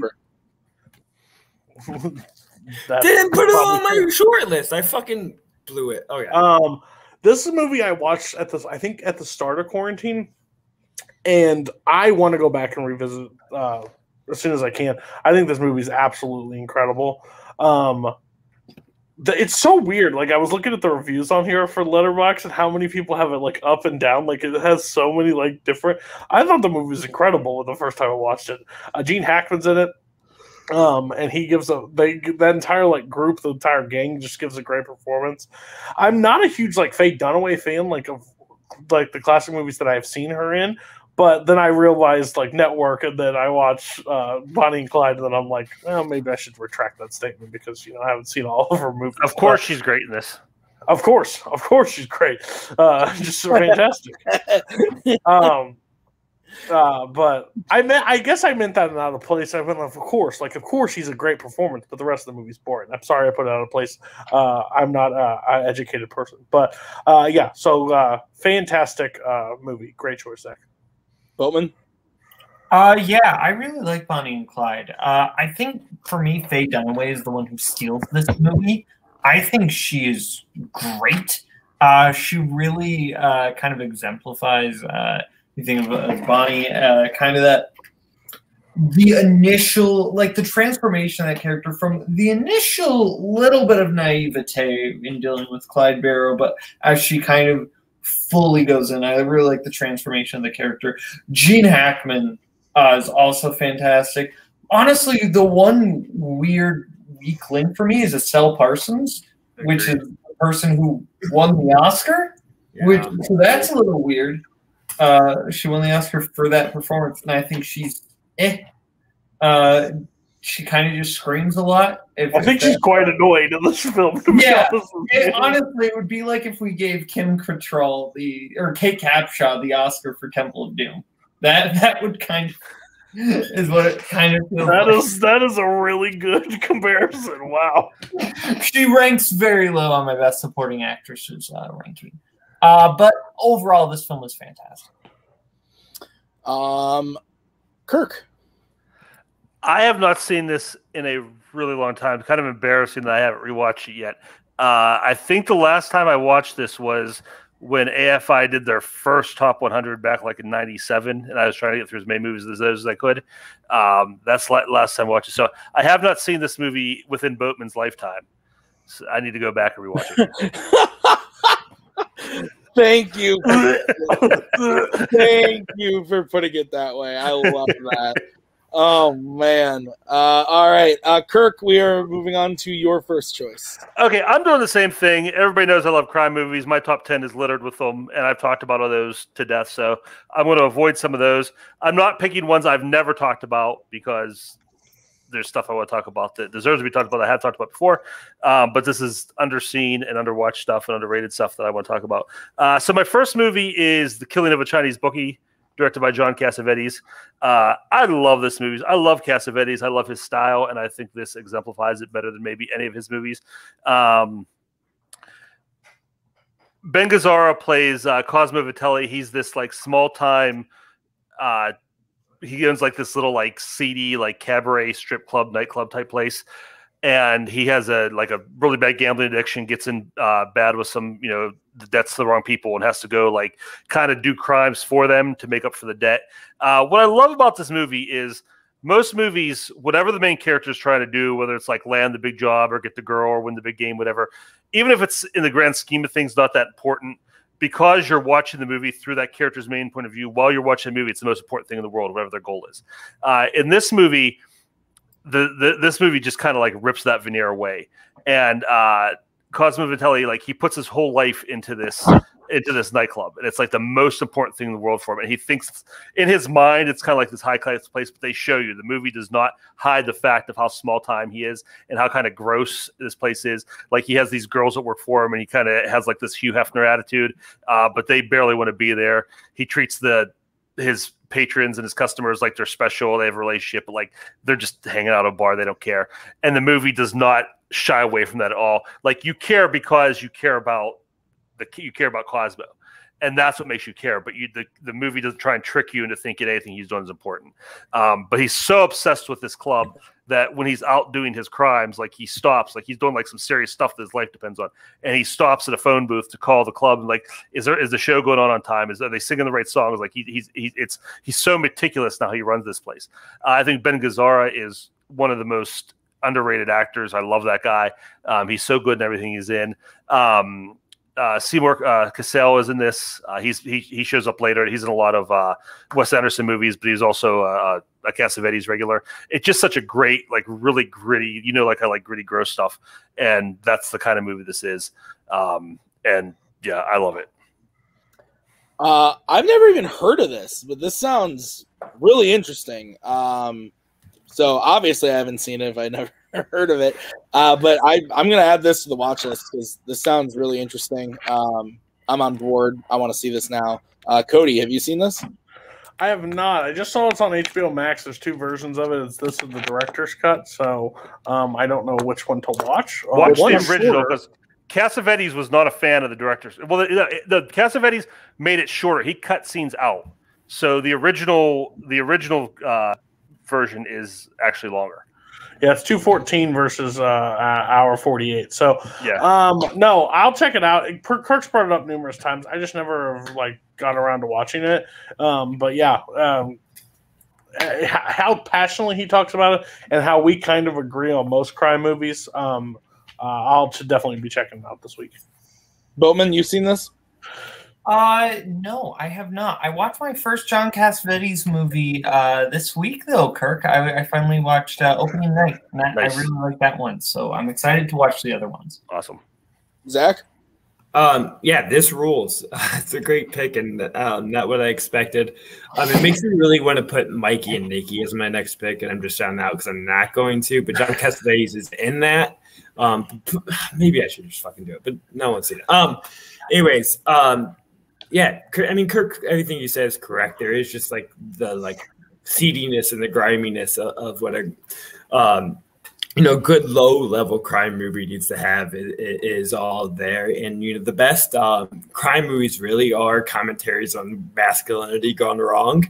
And no one was really better than that than John Cassavetes at really exploring toxic masculinity. And this is, really where it is, that weird twisted version of what a masculine American dream can become and what it cannot amount to. It's a great movie. I do highly recommend it. It is, very indie-fi, kind of low-fi-ish in some ways. I'm interested in what people's takes are, but it's great. All right. We'll move on to my next pick. As much as I want to pick, again, some of my favorites, we've talked about them to death. We've already talked about them on this show. So, I'm going to talk about one that I saw for the first time this year, or last year, sorry, during quarantine. I still think it's 2020. And that's Donnie Brasco.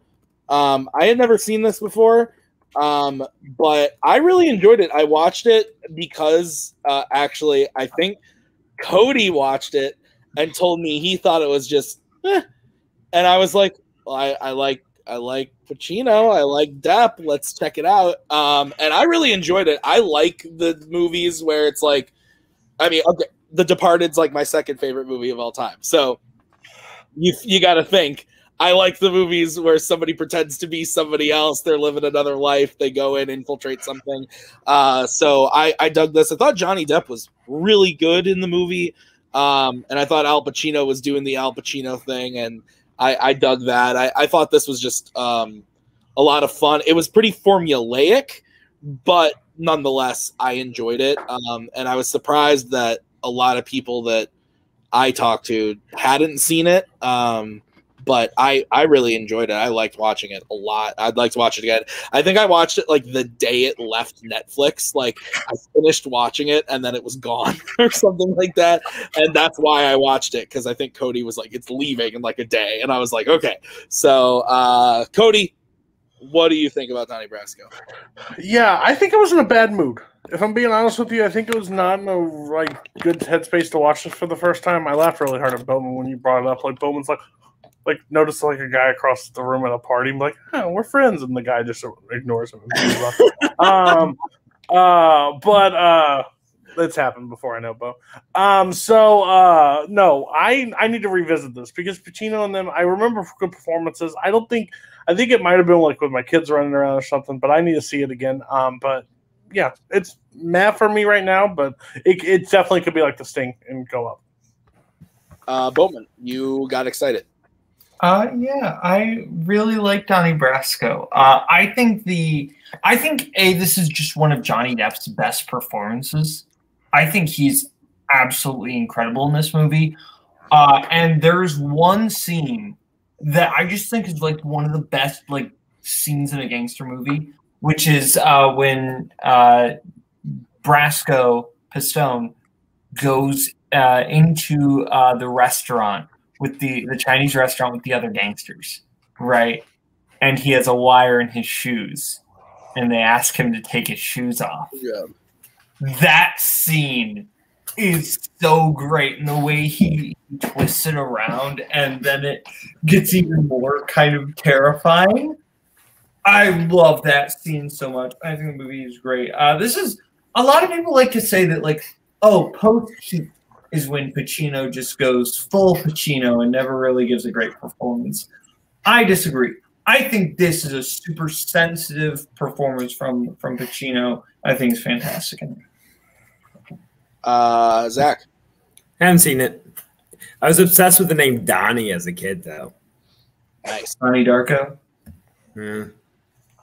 Donatello, that's kind of like Donnie. That's where it came from, honestly.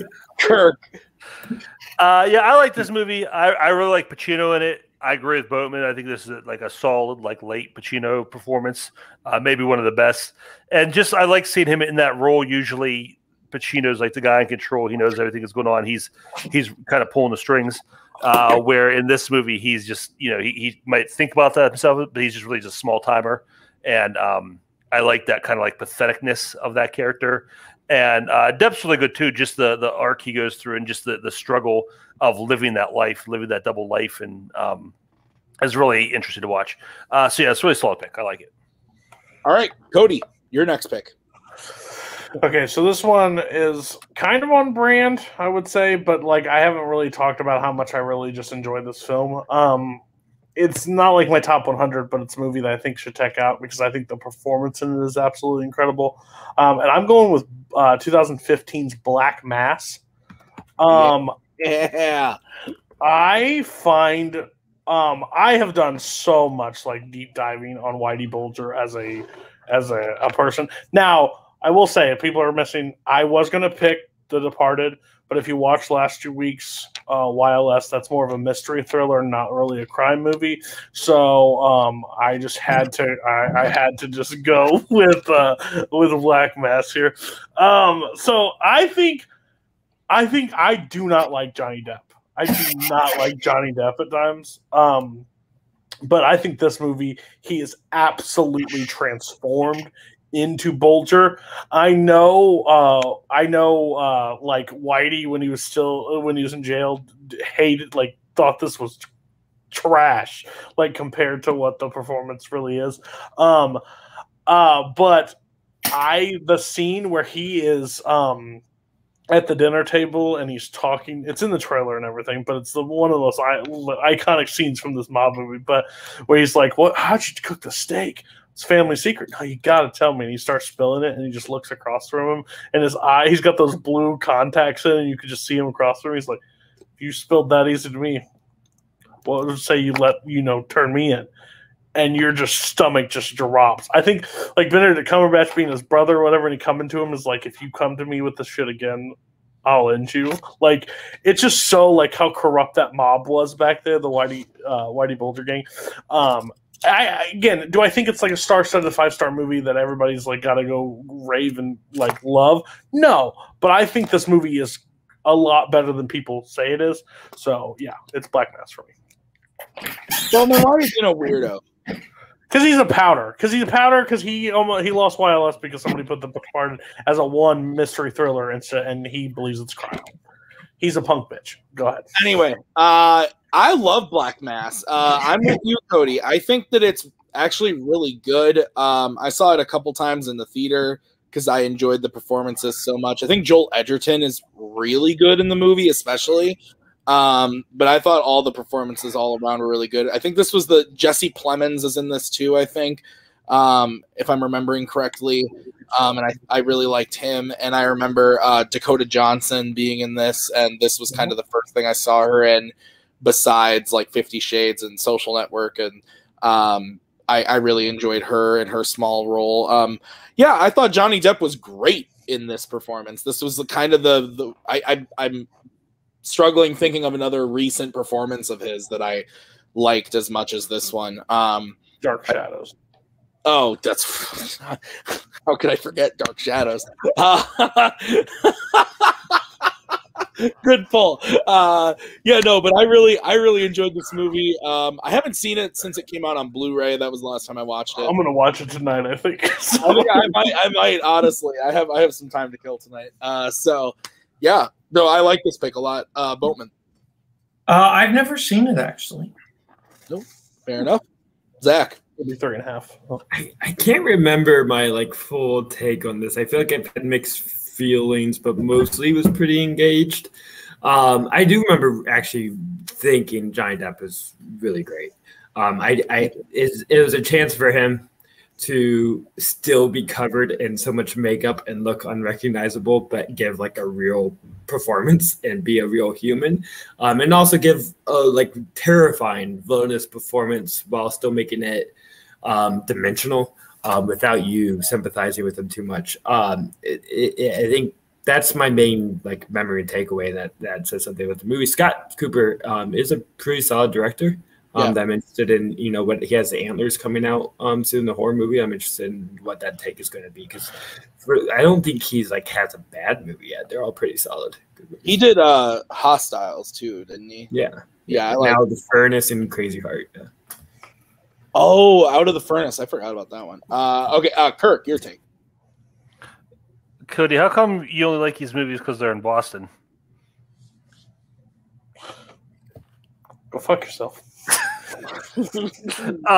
No, I like this one. Point taken. You know what? Point taken. Fair. Depp's really good in this. I do find like the makeup and the context, everything, a little distraction, maybe just a little bit over the top. But I mean, his performance is fantastic. He's terrifying. I think he makes a great Whitey Bulger. I just love the story of how incestuous, you know, the crime and the politics are. Like literally, like his brother is the politician, and just how, you know, he's like the big boss, but it turns out he's, you know, at the same time he's like the informant, everything, and just all those moving pieces and how stressful that is. I love just like crime movie stress where everybody's like everybody knows like they could just be taken out at any minute. And that's the kind of movie this is, and I liked it. All right, Boatman, your second pick. My second pick. You know what? People are picking crime movies that are like, oh, I want to show off an obscure crime movie. Cool. I'm so cool. Not obscure, but one that doesn't. Yeah, Black Mass. No one saw it. Not obscure, but you know what I mean, right? I don't care. Goodfellas. It's Goodfellas. It's crime movies. Goodfellas. I love Goodfellas. I feel like there are other people in this community that talk about Goodfellas a lot, and I don't get as much of a chance to. I don't think I actually got to talk about it on Top 100 because it got yikes the week I was supposed to talk about it to the actual Top 10, and then I wasn't there. So I'm going to talk about Goodfellas. The scope of this movie is probably the thing I love most about it. The way that it truly feels like you are experiencing 30 years of like this culture within this 3-hour span or 2 and 40-minute span is incredible. Obviously, Joe Pesci. Of course, Joe Pesci is great as Tommy DeVito, right? But some people talk about how they don't really like Ray Liotta. I think Ray Liotta as Henry Hill captures, especially when we get into like the paranoia that he's feeling towards like the last 30 minutes. I think that feels so realistic to me. That to me, like when I love the sequence when you actually see it like with the time code, where we like see basically his entire day and how he's getting more and more paranoid and he's doing all the cocaine just before he gets arrested. I love that sequence. Obviously, the Copa sequence, amazing. But just kind of this story where the first half is really how can we make being a gangster seem as like cool as possible, and the second half is no, this is actually terrifying. The second half almost feels like a horror movie at some points. I love Goodfellas. It still amazes me that there are people in the world who watched this movie and were like Boatman just said, and we're like, oh, you know, that was great how in the first half they just showed how glamorous it could be, but by the end you realize it's just not, that's not what it is. But then say that Scorsese was glorifying The Wolf of Wall Street. It blows my fucking mind that there are people who think that he was saying, yes, Wolf of Wall Street, good. But anyway, I digress. We talked about Goodfellas on this show. I think week 1 with the anti-heroes, we talked about it. But I love this movie. It's top 10 Scorsese for sure. Probably still top 5 for me. I think it's great. I honestly don't have much to add to it. It's one of the best perfect crime movies. I love this movie. It's fantastic. Underrated De Niro. I think it's great. Cody. Top 3 Scorsese for me, absolutely. It is top 3. It's not his best. I'll stand by that. And I just want to say something for the viewers at home. how boring Boatman has to be to come on this show and just mention like all the sting and thing. You just want to appeal to all these filmmakers. You want to be this people. You want to fit in this film community. You want to be in this tight little niche. Have an opinion. Be some bold. Take some chances. Fuck's sake, jeez. Okay, this really sounds like I've gotten to you, Cody. I feel like I've dug deep in your soul. I think this movie is incredible. Of course it is. On rewatch, I just rewatched it.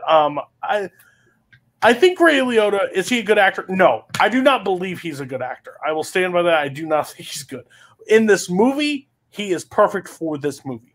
He is not overacting. He is frantic for the sake of what the character is asking him to be. He's a person that wants to be in this thing, be in this lifestyle, and doesn't realize how much this lifestyle is going to take from him from being in there. I've actually watched like a lot of behind the scenes, like from actual like people that have been inside the mob on this. There's like a YouTube channel out there that I've seen, and the real story about Henry Hill is he's basically a cokehead, and just he didn't do as much as the glorifying. He's the cool kid that wanted to sit at the table, but the movie like glorified him in a certain way that is a little different. But overall, like this movie's great. Joe Pesci, I think, deservedly so, got the Oscar for this. I think De Niro's great in everything he does, but I just love like the simplistic. I love all the side. That's my favorite thing about like the Italian mob. Like that side of it is like the side characters, the ones that don't say anything but have the persona that they don't say anything to anybody, but they demand all the attention in the room. That's what I love. And yeah, still, what the fuck's with the prison scene? Well, there ain't no fucking way they got to cook in jail like that. It's still one of the most baffling scenes in film. They're like, I don't even know where they were lined up. A guy from the mob was like, I don't know where they were, but that can't be fucking true. I was there for 40 years. No one get me fucking garlic with a razor blade. So, yeah. But great film. Great film. Just have better opinions, Bowman. Jeez. Zach. I think that movie doesn't make you hungry for spaghetti, though. Everything makes me hungry. I got hungry for Ferris wheels at the trailer for Jumbo. Anyways, this is my real number one pick that I was never going to say. I'm just trying to avoid my top 100, but it is my number one choice. I love Goodfellas. I watched it way too much at too young of an age. But then I still turn out that all I care about is Winnie the Pooh. So it's not like it fucked me up. Anyways, Cody's backstory is interesting, but I also feel like kind of hits the hammer on the head with even what Martin Scorsese's going for, that, you know, Henry Hill is essentially a narcissist, an egotist, someone who thinks that the, you know, he deserves the world. He's like a born to be king, but never really got the place. And I think the movie really examines that, even though it is essentially from his, honestly, his perspective, because it's based on his book and it's his point of his story. But I think Martin Scorsese gives the right touch to analyze that as like a personality trait and a personality flaw. But yeah, Goodfellas rules. It's, you know, hyper engaging, but also, you know, handles the material with the right level of like sensitivity without glorifying it, as Tim was talking about with, you know, other Scorsese movies. And just like we talked about with Cassavetes and I said all best crime movies, Scorsese has a point of view on, you know, masculinity and the masculinity he grew up seeing, and wanted to kind of attack that, but attack it in the most entertaining manner possible. Kirk. Yeah, I think this is my number 2 last year in my top 100. So I have no problem, but I'm glad somebody brought it up because it deserves to be brought up. See, I think about this movie, I don't think Scorsese glorifies it. I think what he does is he invites you into this world, this completely different world, this completely different culture, and he shows you their point of view. And you see that in this world, you know, good guys and bad guys, that's defined differently. And it just lets you, for 2 hours, kind of understand that concept, and it goes from there. But yeah, I love all the performances in this are fantastic. Everybody, top to bottom, is just doing great work. This is Scorsese's best movie. We throw around the word masterpiece a lot, but I mean, this is literally his masterpiece. I think this is the movie his whole career was building towards. And I don't think he's made a lot of great movies since, but he definitely hasn't topped this. And it has a great soundtrack. I love whether it's realistic or not. I love that prison scene. I love the minutia in this movie. I love how food plays a role. I love the third act when he's running around, he's selling the guns, he's selling drugs, he's worried about whether or not he's going to be taken out. But he also has those lovely cutlets at home, and it's his brother's birthday. And he has to get the sauce just right. You have to stir the sauce, or otherwise it's going to get burnt. I love those little moments. And like I said, just go enter in this world for a little bit that is really a horrible place, but to them it's not horrible, and you get that understanding. It's a fantastic movie. All right, Zach, we move on to your second pick. To balance out, a legendary movie like Bonnie and Clyde, I want to pick something more modern and a little more unheralded, and I'm going to pick, and I Googled this, The Old Man ampersand the Gun. Okay. So Old Man the Gun, I adored this when it came out. I think I only had it as my 4, but that year was just like fucking killer for me. A lot of perfect movies for me. There's something about the vibe of this movie that I think, it's a bank heist movie, as Robert Redford as an 80-year-old bank robber, but doing it in the most polite and calm manner. And there's a real reflectiveness and kind of chill quality to this movie that I just completely fell for. It really, instead of being a thrill ride, really being about the crime, it becomes more analysis of watching a man late in his life doing the only thing he knows how to do and the only thing he knows how to love, and kind of counteracting that, contrasting that with Casey Affleck's performance as a cop that doesn't fully feel like he belongs or fits or sees much purpose in what he is doing a little bit. So that kind of odd take of like the bank robbers committing his purpose, but the cop is feeling a little lost in his life. And I think just two performances that are just so soulful and connected that I really kind of fell for. It's a great, swan song for Robert Redford late in his career, and a great companion piece with Bonnie and Clyde. To go with that, and I think it's just a lovely movie. David Lowery is one of my favorite working directors. I think everything he makes is interesting. They're kind of still connected, but still so varied. And the genres that he's doing, he could do mainstream movies like Peach Dragon and do weird art movies like A Ghost Story, and then do a little more indies, but still, I think, very accessible bank heist movies like this. David Lowery just has a great touch and I think a great tonal control. You all know that my number one movie of the next decade is David Lowery doing Peter Pan. It's just bound to happen. So we can just write that in the books. But yeah, Oh Man the Gun. This is one that, Beautiful Day in the Neighborhood's the other one that I feel like of the 2010s that I've really tried to champion as a movie that maybe people aren't giving the full credit it deserves if they give it more rewatches. And I really think if people get this rewatches and patience, that this can find a bigger audience than it has. Yeah, I saw this in the theater when it came out. I also am a big David Lowery fan. I like him. He's doing The Green Knight, right? That's coming out this summer. Yes. I'm really looking forward to that. That looks incredible. Yeah, that movie looks amazing. So, but I haven't seen the first. What is it? Ain't Them Body. What is it called? Ain't the Body Saints, which is kind of like a Terrence Malick wannabe, but still. Oh well, then I'll probably love it. That's how you get. That's how you get Tim Brzakala hooked. Just, you mentioned Terrence Malick. No, it's like Terrence Malick's Badlands, not like modern Terrence Malick. It's a little more story driven. Just does. That's what I was being serious. I wasn't joking. I love Terrence Malick. So anyway, So I'm a fan of Lowery. I thought this was good. I liked Pete's Dragon more. I liked A Ghost Story more. But I enjoyed this. I thought it was good. I have no desire to ever watch it again. But I definitely enjoyed my time in the theater. I thought Redford was good, and all those people that said that this was going to be his final performance. He's in Avengers Endgame, and that came out in 2019. So sorry that the MCU got him last. Cody, did you see this? I did not, and now that it has an ampersand, I'm not probably going to. That's fair. Boatman, did you see this? No, I have not seen this yet, but I know Kaleb Koho loves this movie. I'm out. I'm out. Koho movie, yeah. He loves it.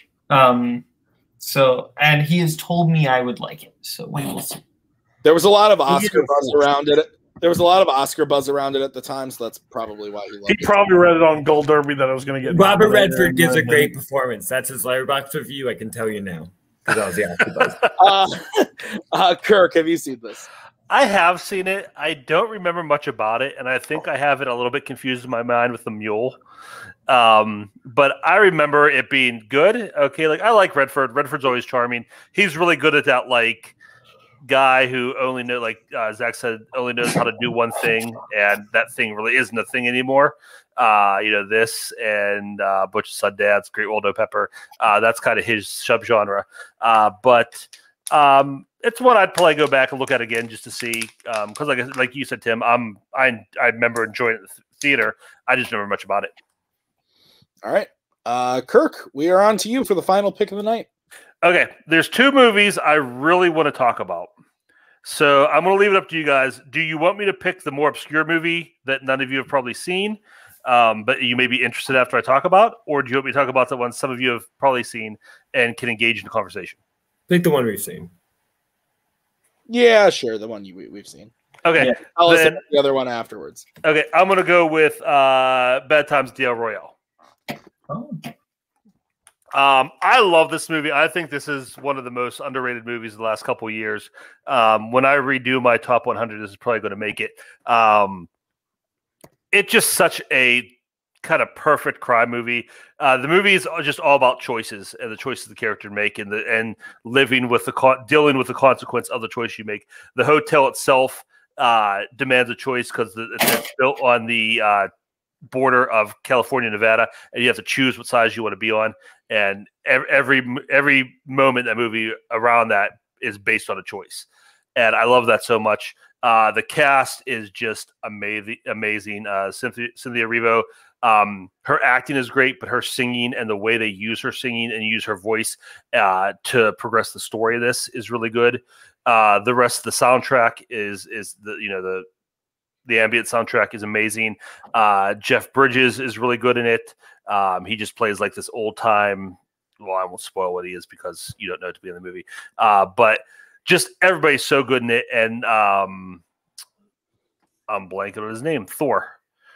Chris Hemsworth. Chris Hemsworth is just a perfect villain in this. I want to see him do so many. I think if Chris Hemsworth picks roles like this 20 years from now, we're going to be talking about like how Chris Hemsworth is one of the greatest actors of the past 25, 30 years because of how good he is. He shows what he could do. He's such like he plays like a Charles Manson type, like this cult leader, and he is so good at it. He's so hateable. And yeah, it's so well shot. There's so many just great looking moments in this movie. And it's just such a great story. It's one of those ones where you are kind of fed everybody's backstory a little bit at a time. And so you're always catching up with the movie. And it's just really great. Just a great resolution. Great ending. The relationship between Cynthia Erivo and Jeff Bridges' character is really great and how that builds and develops. And yeah, I love everything about this movie. Yeah, this was another one that came out right around the same time as Old Man and the Gun, actually, because I remember seeing them pretty close together.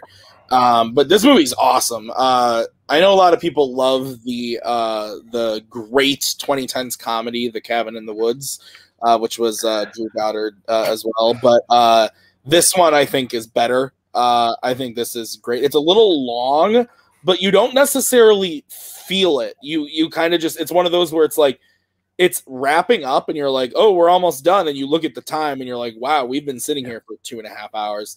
I always know the mark of an maybe not a great film, but an interesting film when my dad calls me and goes, did you see that El Royale? And I say, yeah, Dad, I saw that. And he goes, pretty weird movie.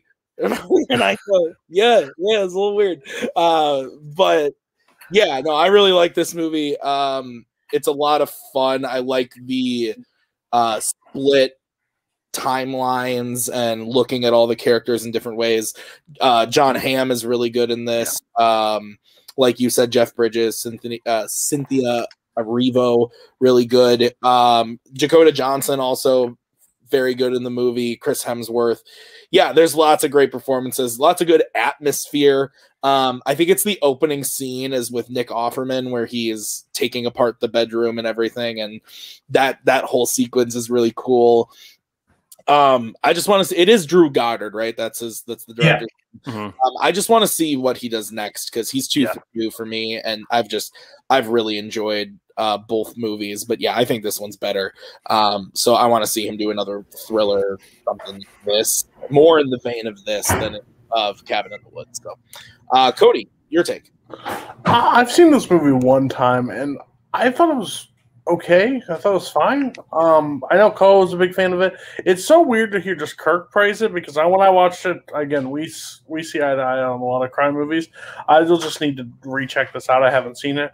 The more stuff, like I have the anxiety of like the hotel being on 2 separate states, like all the the fees and the taxes and like where you pay stuff, and like I feel like that would just be an effing nightmare. I think that's just a bad decision of building it like that, but. Other than that, I remember I just haven't seen it. So with Kirk praising this highly and as much as he's talked about this movie, it's definitely got to go back on my watch list to rewatch it because I think maybe I missed something the first time, or maybe it was like I have that problem with new releases. Like when a lot of them come out, when I haven't seen them in theaters, I just will watch through them and then I miss things or I just watch them too fast. So yeah, I'll definitely go check it out. I will say this, Cody. I liked it first time I watched it. On rewatches, it got a lot better. Okay, that's fair. Boatman. I really like this one. It kind of felt like if you took like Tarantino and the Coen brothers and put them in a blender and said, "Here's your movie," and that is not a bad combination at all. I'm going to echo what Kirk said. Chris Hemsworth is my favorite thing in this movie. I think he's really great. This also was the movie that showed me that Dakota Johnson could actually act. She's great in this. Whole cast is fantastic. Cynthia Erivo needs more work and not just playing random biopic figures, like actual movies that are better. But yeah, Bad Times, really good. Zach. Me and Kirk out here represent 2018. I had a great theatrical experience. I saw this at the Flix Brew House. It's information just for Tim. I saw this at Flix Brew House on. There's one in Iowa, not just for Tim. Okay. I saw it on like a Wednesday. I was the only person there. It was like my day, like away into myself. I had wings and a beer, and it was just fucking delightful and a really thrilling movie. And I loved it. And I think like more soulful and emotional than like I expected for this kind of Tarantino-esque kind of thriller. I think Jeff Bridges was so connected to his performance. I found so dimensional, so heartfelt in a way, and I really, felt for where that arc went. I had him on my, because I keep track of everyone I think would be like my supporting actor. I had him on my short list. I think he was just so brilliant in that movie, and I can't wait to rewatch. I haven't seen it since, but loved the night that I saw it. All right. Well, guys, that's our list. Go over to the Letterboxd and hit like on that. We're going to wrap up the show now by getting thoughts on the movie of the month from the 2 people here who haven't talked about it yet. We're going to start with Zach because he hasn't seen it in a while, but he's still seen it. Kubo and the 2 Strings. Yeah. The movie, Zach. I like Kubo a lot. It's near the bottom of my Leica rankings, but that it doesn't say much because I just adore Leica. I had Box Trolls at my top 100. And I say one of my main memories of Kubo, what Leica does so well is their bonus credit scenes, their end credit scenes of showing how the craft that they put into it. And this Box Trolls was such a minimal version of that. It just showed like the one scene of the 2, dunces, the henchmen on the side talking and being very meta. And this one was like the much more grand, extreme version of how they create this giant, monster and make it function. And it's so engaging. And I think that end credit sequence is so important to the appreciation of what Leica does and throughout the whole movie, just keeping in the concept of everything it takes for them to create these lovely looking movies that are also just so engaging. Take so much effort, and it's amazing. And that's like what I think about the whole movie without it being distracting, because thinking about how it's being made can be distracting, but I think you still get caught up in the storytelling because they still have, I would say, like a Pixar level of how to create these worlds and how to tell these stories. And I think Kubo definitely, creates the mythology in a very engaging, entrancing way. I really need to rewatch it. But it's, just lovely, like world building. What would you give it out of 5, Zach? I believe I gave it 4.5, which I count as a 9 out of 10 because half stars are for imbeciles. Yeah, I would agree with you. Cody, your take on Kubo and the Two Strings? I liked it. I think it's fine. I'm not in love with this movie. I think the visuals are really cool of it, but overall, I was not like blown away. I have this problem. It's like this movie.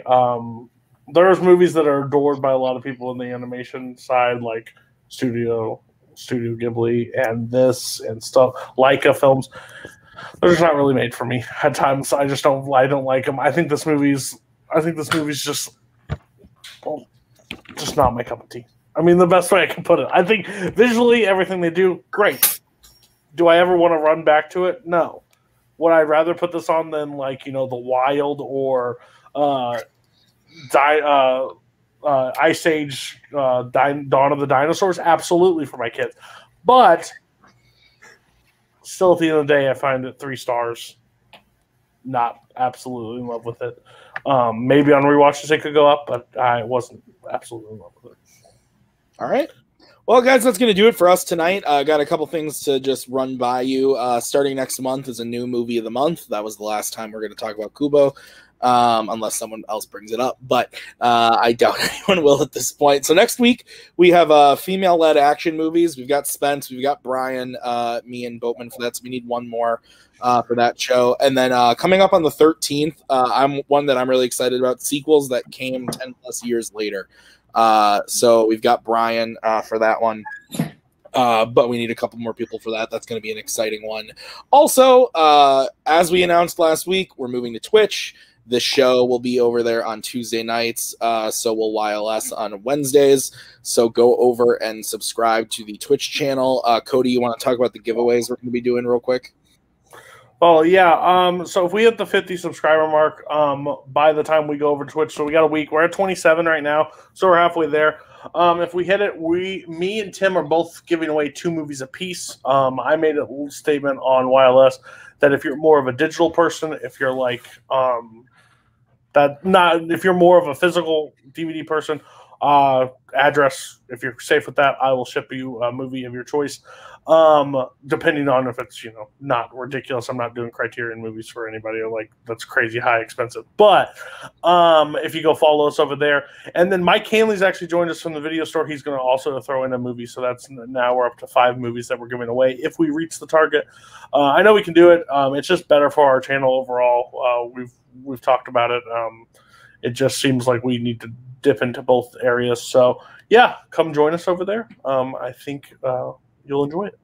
Yeah. All right, guys. That's going to do it for the show today.